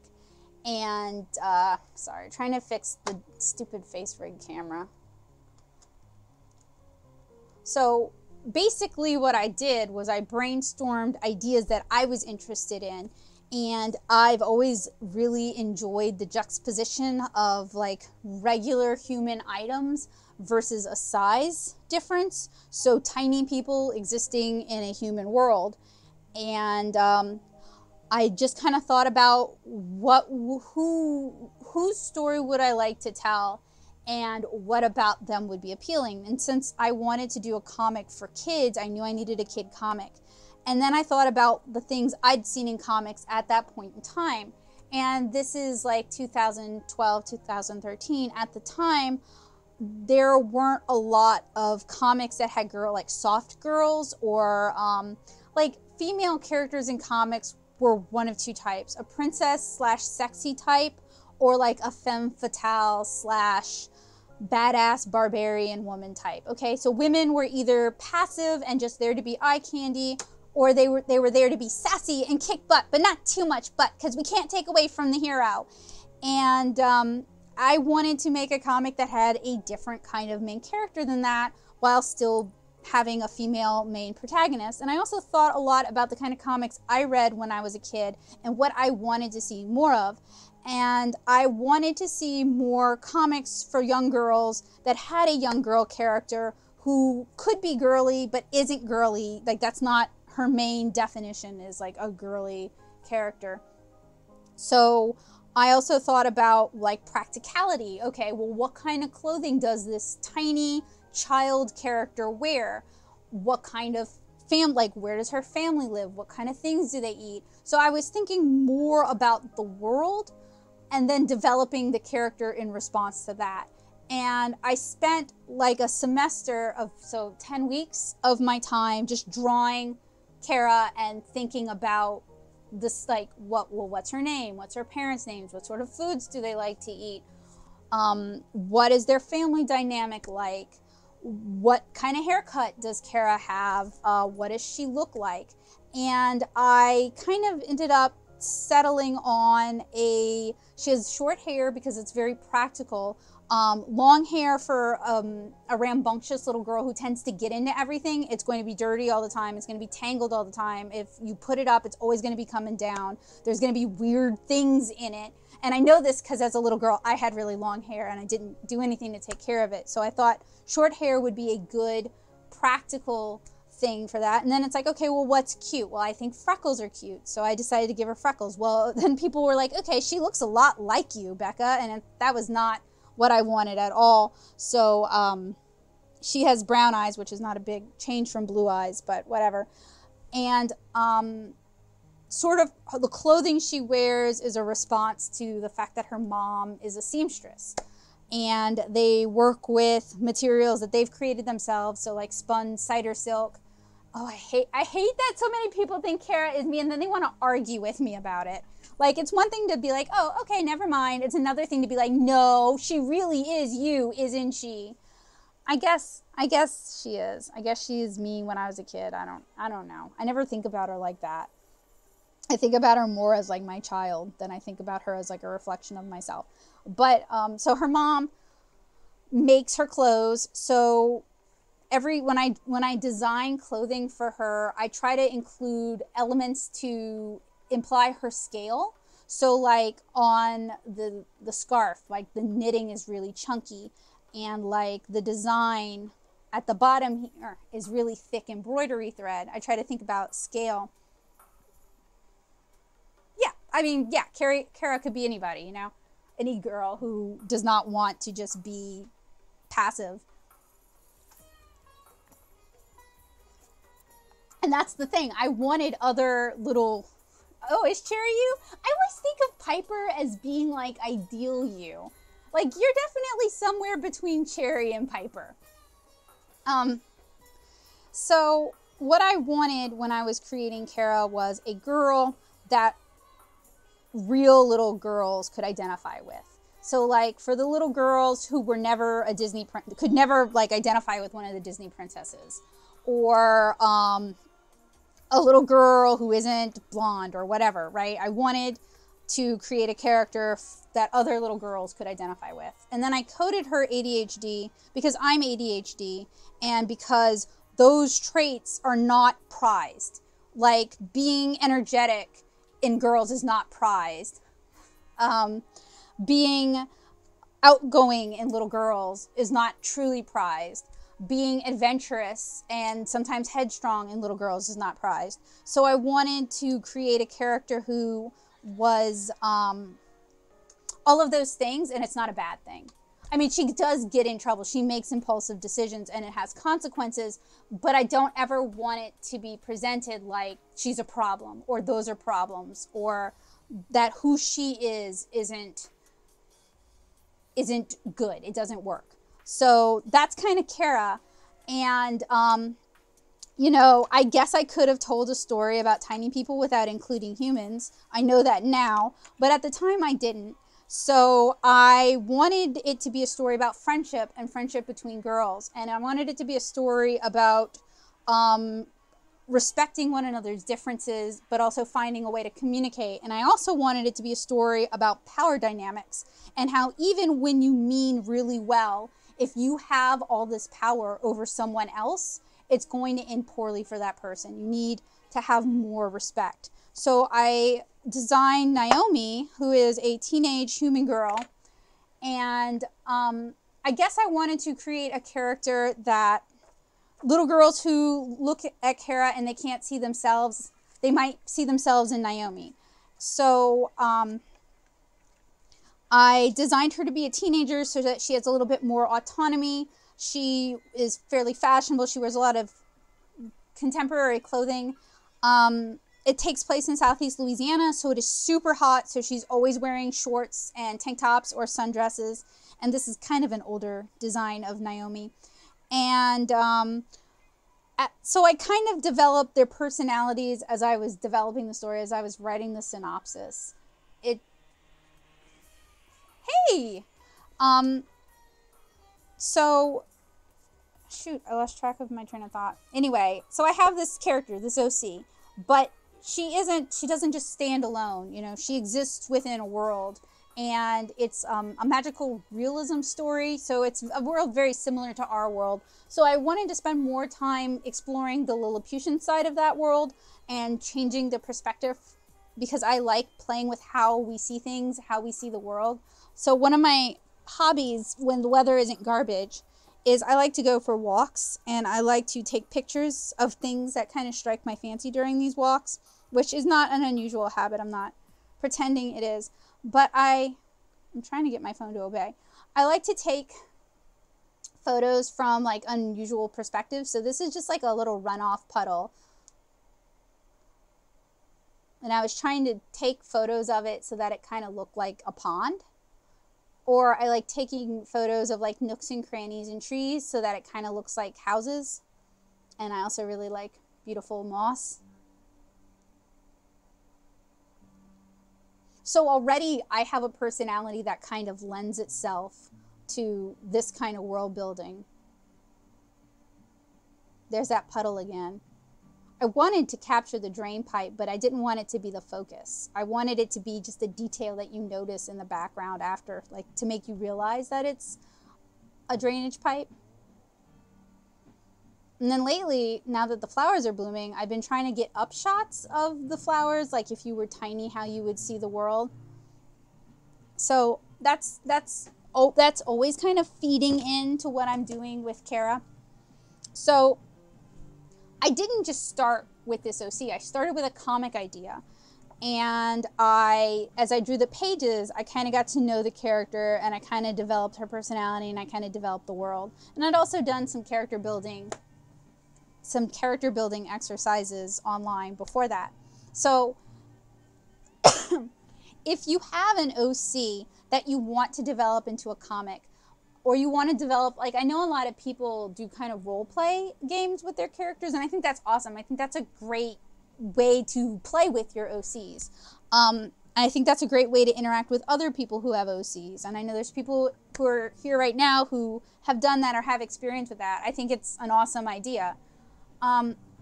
So I'm not going to talk about that because I don't have any experience with that personally, but you guys are welcome to share your experiences with that as well. Oh, what, with the book? Or with something else, Hunter? So, I had the comic for a few years before I started making any kind of merchandise for Kara because there was kind of a lukewarm reception at first when I first started working on it. So something else I've done is over the years I've done all of these kind of like character development illustrations with Kara, or when I do field tests I will use Kara as the subject, kind of like earlier we were talking. I did do it as a thesis. It did not go over super well. It wasn't necessarily the watercolor that was the problem. It was the fact that I was pitching this comic to a faculty of almost all men. Very few of them had daughters. Very few of them had wives who read comics. So they did not see the validity. I passed, I got an A, but they didn't see the validity in making comics for little girls. And Heidi helped me argue that one too. There was kind of a fight in class, but it passed. Now it's a big industry. The watercolor aspect of it is something I'm almost done with volume 2. I have, shoot, how many pages am I at right now? Maybe 150, 160. And I paint really slow these days because my art's gotten a lot better and I'm doing a lot more with layering. Like, this is very few layers here. And my current pages, I can actually grab one for you.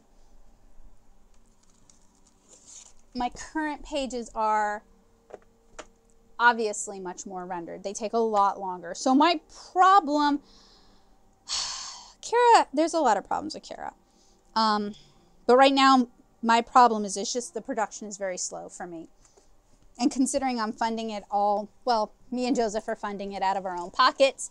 You know, at least we're not having to answer to a company in terms of time, but also like the longer it takes, the more it costs. Yeah, parents and grandparents really like it. Parents and grandparents are it's an easy sell because, you know, it's a female creator who is creating a character who feels more real. They can kind of see their grandkids in this book. Both boys and girls seem to like it. It's a pretty book. So like selling it directly to a market is not hard. Publishers have been, I quit pitching it because it's at the point now where no one's going to take it because it's halfway done. So I either need to finish it and try to sell it, or finish it and just finish it, right? Work on the next project after that. Hey, Madeline. So I've had a print volume available since 2014. Having a print volume like this, perfect bound, rather than like floppies or minis has been, it's expensive. I pay $8 a book and I sell the books for $15. But it's also been great because it's helped me be like, more artists will treat me like I'm a legitimate human being who deserves to share breathing space with them.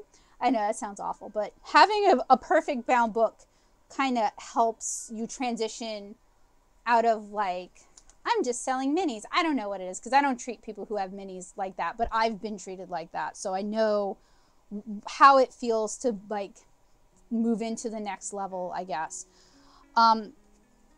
So I mentioned earlier that like I do a lot of field tests and stuff, or, you know, just illustrations, world building illustrations, doodles, whatever. I feel like drawing and I don't know what to draw, so I'll draw Kara. And that happens a lot. Like I came home from teaching classes, I'm brain dead, I just want to draw something. It can be anything. I'm going to draw Kara. Why not? So that's kind of how I have mini prints of them. And these are just photo prints. Most of them are done through Shutterfly when they have a deal. They will frequently have like a $9 for 99 prints kind of thing. Some of them were printed with Amazon print services. They will all do 100 prints for $1 kind of deals as well. So I mostly just keep an eye out for deals, and if I don't have fan art or other original characters that I think would suit mini prints, I just fill it with Kara stuff. And these can be good as like pack-ins when people purchase the book, or to send to backers. I mean, I like the art myself, obviously, it's my OC, so I'm not just like sending out like, oh, whatever, it's stuff I care about. But like, not everybody wants to get fan art of characters they don't even know. So I think this is, in terms of like a backer reward system, I think this is a little bit better. You can get your mini prints through Cat Print. I think Heidi and Kino Kitsune have experience with Cat Print, and they've written, Kino Kitsune has written blog posts, I think, for me over at natasuit.blogspot.com. Their cat print are great. You can get a variety of sizes of prints from Cat Print. What many of my friends do is they get a bunch printed on one large sheet of paper and then cut them themselves. It's a little bit more economical. I am lazy and I don't feel like spending my time doing that, because I'm already usually cutting things for other things. So I just go ahead and get 4x6s from Shutterfly. They take about 2 weeks to send out their order. They've never given me any problems with fan art stuff, but all of my stuff is very different from the source material, so none of it looks like it's official stuff. So I'm not trying to pretend like I'm selling, you know, like I own the rights to Naruto or something. You know, you would be surprised. I at first started making the Kara prints as, yeah, please tell them about your experiences with cat prints. Talk about hollow printing, gold foiling, pearl printing, because they do all of that. They do beautiful quality. I just don't sell enough prints for it to be feasible for me. Like, period. Prints are not a huge part of my business. In fact, when I used to offer prints bigger than 4x6, I couldn't sell them ever. So little mini prints have worked really well for me. A lot of people have limited space in their homes right now, and they want to put a little bit of art, but they don't want to commit. Mini prints can be good for that. They work well for like lockers. You could put them in like the front of a binder, you know, like, to me, mini prints can be a little bit more versatile. So they've worked well for me. That's right. Joseph said they are print on demand, which means you can get one print if you want, and that's fine. You can get 100 different prints. You can get 100 of the same. They are not a sponsor. They don't know I exist. They don't send me any money. They're just my favorite of the ones that I've tested. I really do not like Snapfish. I don't like Snapfish's quality. I don't like Snapfish's prices. I think they're overpriced. Amazon print on demand is okay, but I still prefer Snapfish. You can get glossy, which is nice if you have really saturated colors. It seems a little bit richer. And you can get matte, and I like matte because it, you know, watercolor paper is matte. Pardon me. And also it doesn't show fingerprints as much. With Shutterfly, you can also get information printed on the back, and no one has ever given me any flack for, oh, those are just photos. I don't know why they would. I mean, it's, you know, almost cardstock quality. So mini prints are a really affordable way to branch out with selling art of your OC. Okay. I say I've been talking about selling art with your OCs on it. If you're doing anime cons, I would kind of recommend not having OC art as your main bread and butter. And the reason for that is, unless you draw really, really cute, or you have a really, really pretty style, or your characters are just amazing, like the design is super mass appealing, it's really hard to sell your original characters to other people because they don't have any emotional investment. That's why fan art sells. People already have an emotional investment to it. I will say, though, I'm not really fairly representing what my table looks like. Joseph, would you pop, do you have any photos of my table? Actually, I know where, what was the mission? Oh, A2 calf. Let me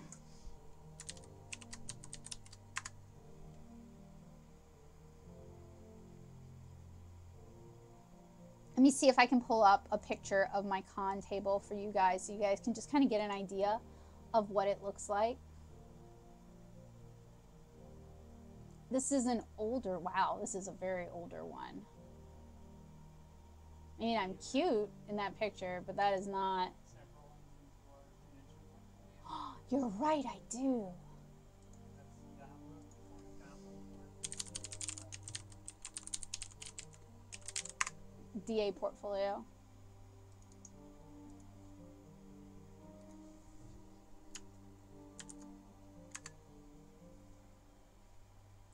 Yeah, I'm gonna have to go back and read through y'all's chat. I cannot keep up with it right this moment. Bomber B says your table is expensive, or Thank you. is a goal to try. I try. Is it showing up? Give me. Actually, I'll switch for a minute. There we go. Okay, so this is an example of my con table. This is at an outside indie show. It's more for like handmade books at this point in time, but they'd like to get more comic people. And this is handmade and bound, and if any of you guys are interested in it, I can tell you more about it. So you guys see Kara pops up on that table a lot. And that's kind of because I feel like having Kara on the table a lot helps drive sales more. It's just kind of a visual reminder, and it's a reminder to me of what is important to me on this table. It's a reminder to me so that I don't become completely overrun with fan art. Now, since this is an indie show, I have the potential to sell more original art. So all the art that you guys see up, those are all originals. None of those are prints. But that's not my average table.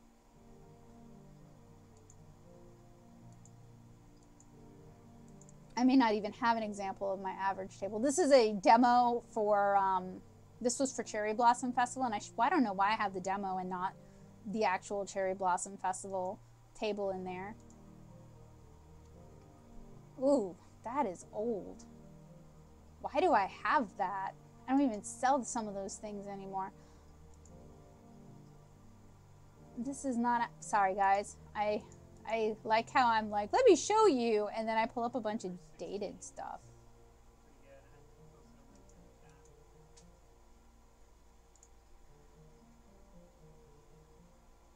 I'd be open to it. Send her a message and ask her if she's open to it. I feel like when I ask people, they just do not respond ever. I guess because maybe there's just not enough demand. Are my windows showing up? Like when okay. I'm gonna try and find a better con table really quickly to show you guys, just because I don't want to misrepresent what I do. I don't want y'all thinking like, oh, Becca does a lot of original stuff, because I don't. I mean, I do, but like it's not all original. Where's my photos? I'm looking for con photos of me, and I think they're in my professional folder. Doop, doop, doop. Craft show?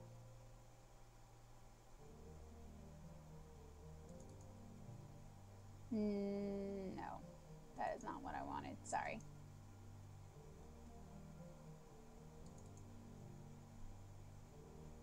Okay, I found a decent enough example. Is that showing up for y'all? Yes.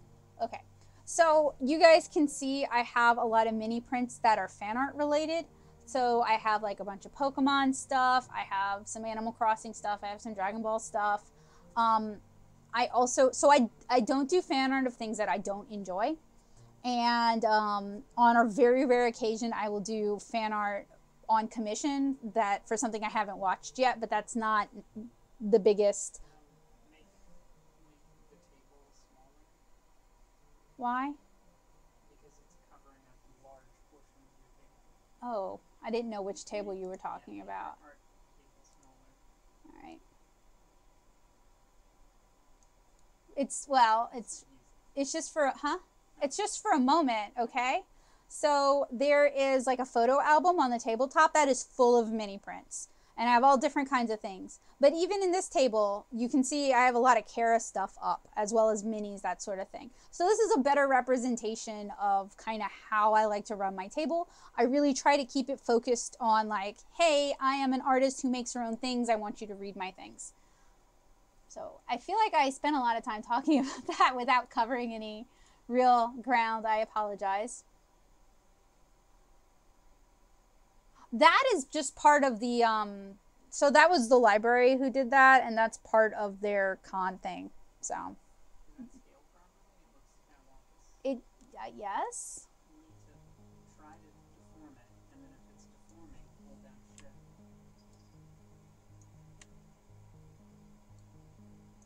It's still deforming. So anyway, that is my con table for the most part. So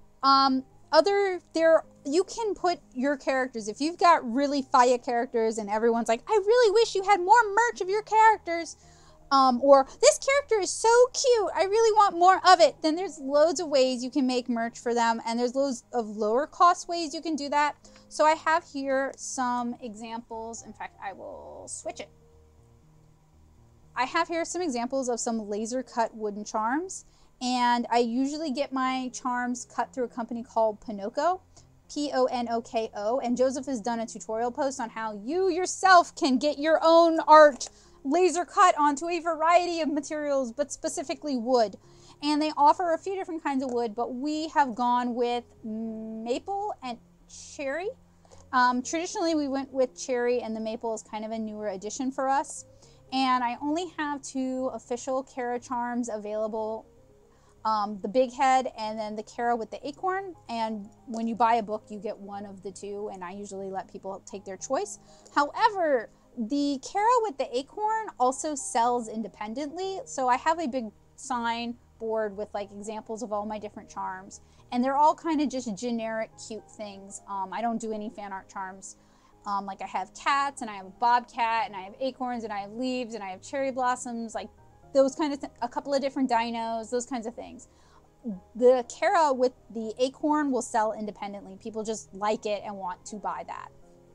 So I generally try to stay away from putting Kara on like bags and books and things like that, just because there isn't necessarily the interest for it. I wish there was, because I'd really like to do, I really want to do an acrylic standee of Kara as a volume 2 kind of incentive.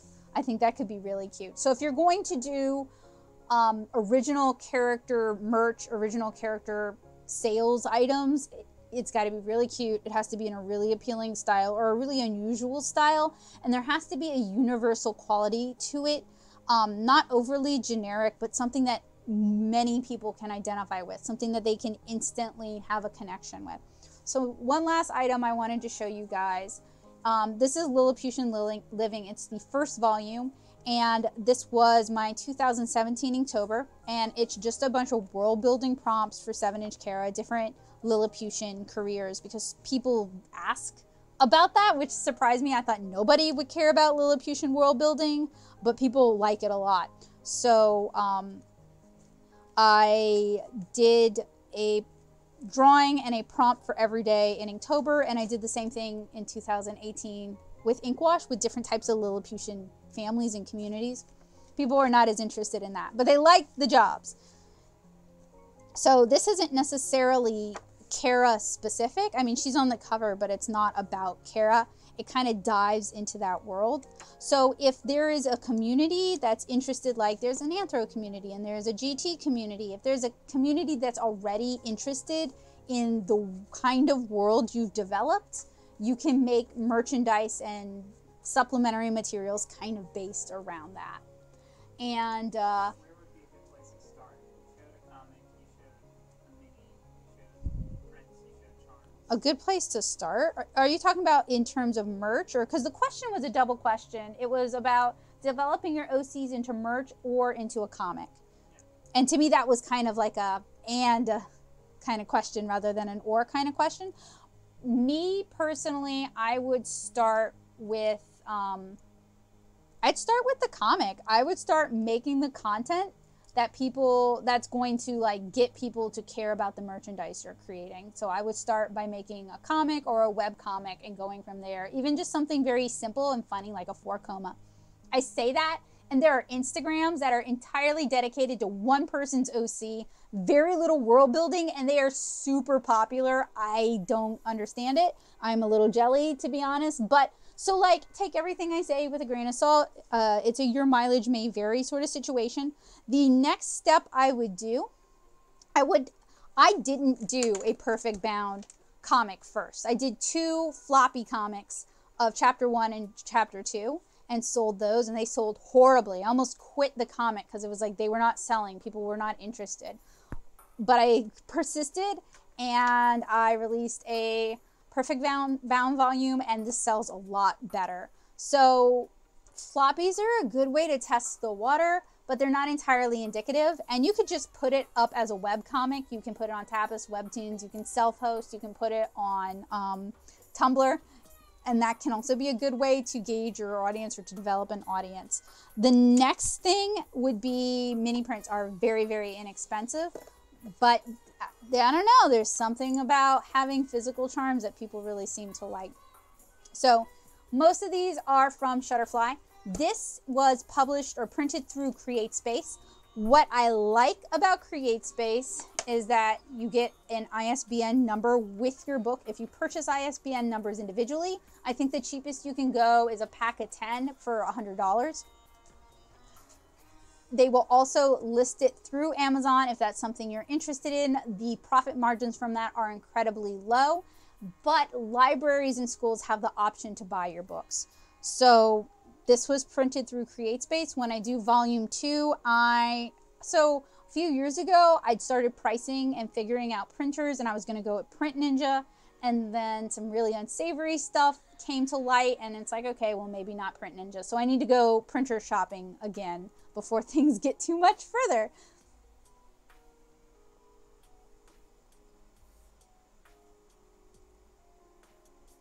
So, oh, Joseph's gonna do the pitch. You doing the pitch in the chat for me? Should I go get the signboard? Okay. Oh, that is true.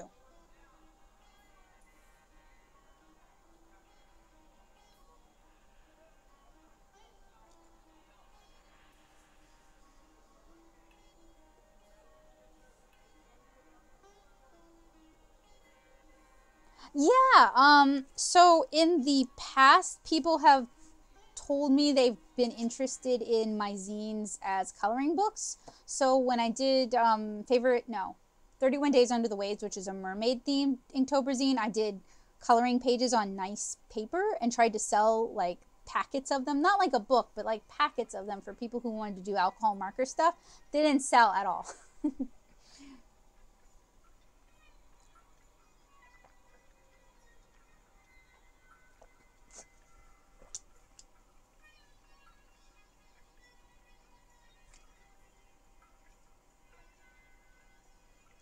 I wouldn't have a problem. That's kind of Holly hobby here in the US. There was a period of time where I was really interested in doing digital stamp sets for crafters, focusing around like Lilliputian people doing cute things. Yeah, definitely. Hunter, I'll take it. I'm getting brain dead, so it's like,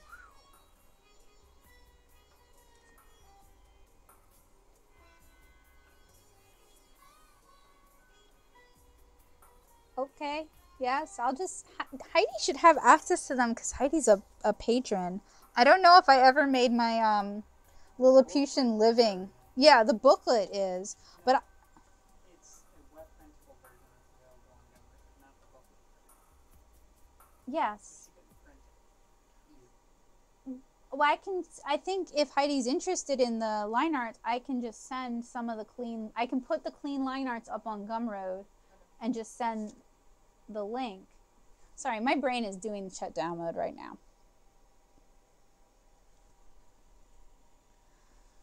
Okay, so that is it for me. If you guys have any questions or you want to share, sleep drunk, yes, that is it. I'm an ambivert, but I've hit my hard limit. So sleep drunk would be yes, that's the word. if you guys want to share your own experiences, because I know Terry, Heidi, and Kino Kitsune all have done similar things but differently from what I do, and I don't want it to come across as like my experiences are the only experiences, because they're not.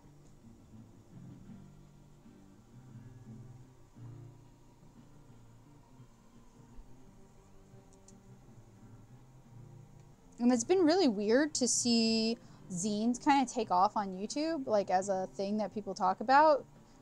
Part of me is really happy about it, and part of me is kind of like, why haven't y'all noticed me yet, senpai? If y'all get what I'm saying. Like, I do comic content over here all the time. Repping them zines and comics, yo.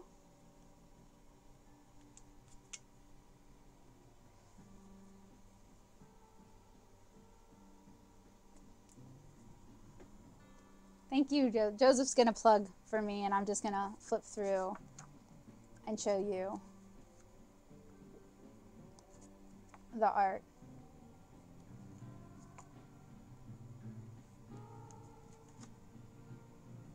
I mean, I personally think like everybody should make a comic. Hey, Anna. I think everybody should make a comic of their characters. Like, I'm not joking. I might sound, I can't tell if I sound facetious, but I might sound facetious. But I really think that, like, give it a try. Do some 4-coma, or do some like newspaper style strips. Do some mini comics with your characters. Am I gonna post on Webtoons? Probably not. I've considered it, but I'm already posting on Tumblr and a self-hosted site. I think Webtoons would give me more exposure, but I don't know that I have the spoons for, you know what I mean, to like post to yet another site. But if anybody here has experience using Webtoons and is like, yes, you should do it, let me know, tell me. I'm always open to trying new things. I just want to make sure.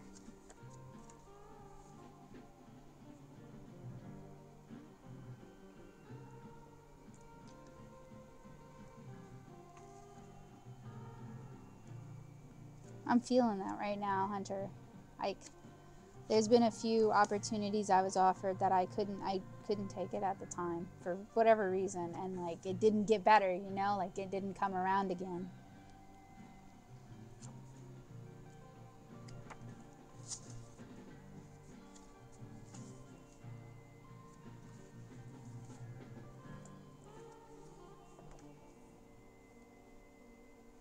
Another thing about CreateSpace is their print quality varies. This is actually a good print version of the book, but the second print run I did, the print quality was awful. Like, it was just too dark. It was really bad.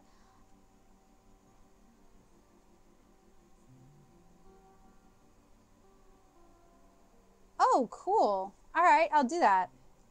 Thanks for the tip. Yeah, that's another thing, is I don't want, like, these are traditional pages. I don't want to have to do a lot of formatting for the infinite scroll, which I know both Tapas and Webtoons give priority to people who have infinite scroll comics.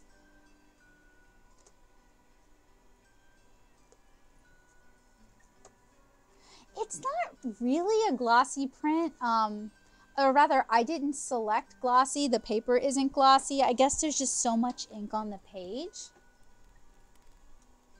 Oh, thanks for the heads up. Is that print on demand, or is there like a minimum bulk print? For the second book, I want to start doing bulk printing, because print on demand is incredibly expensive.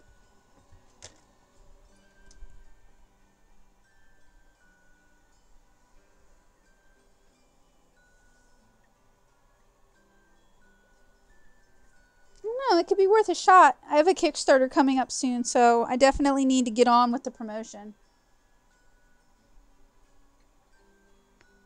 Yeah, CreateSpace is a pretty popular option for coloring books. I have a few friends who, I think Heidi's done a couple of coloring books with CreateSpace.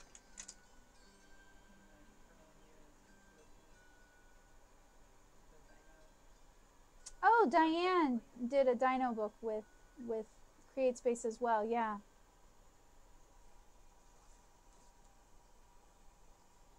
Oh, hey, I just realized the things that I had set aside to dry have dried. So these were from earlier in the stream. Heidi sent me a custom palette and I swatched everything on the watercolor paper and then all of the iridescence on the black paper here, or everything with an iridescent note. On top is hydrocolor watercolor, so that should give you guys a little bit of an idea of just how intense some of these things are. You know what? I would really like to do a watercolor coloring book, and there's a few hurdles because you want it to be on decent paper so people aren't fighting it, and like coloring book paper tends to suck. I think Color It is doing one. But I don't know for sure. Let me see. And I'm sure there are some that exist. But I would like to, like, that's what I'm interested in doing, would be like a nice top spiral bound watercolor coloring book in the future at some point.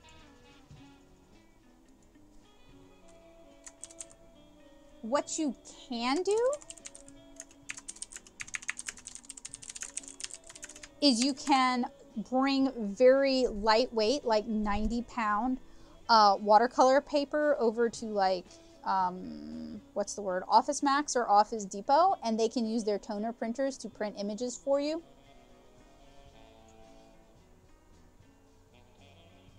I hope so. That would be really nice. That's my like big complaint about CreateSpace for coloring books, is I'd like something nicer for marker people.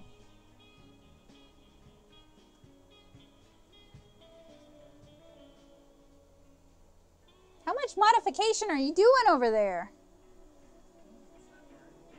I think it's probably more effort than it's worth.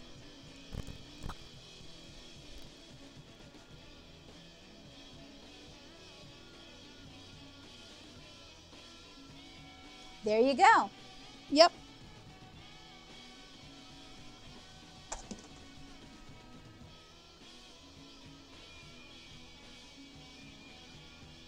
Yeah, really. Just have a custom printer for your printing of coloring books. One slow print job at a time.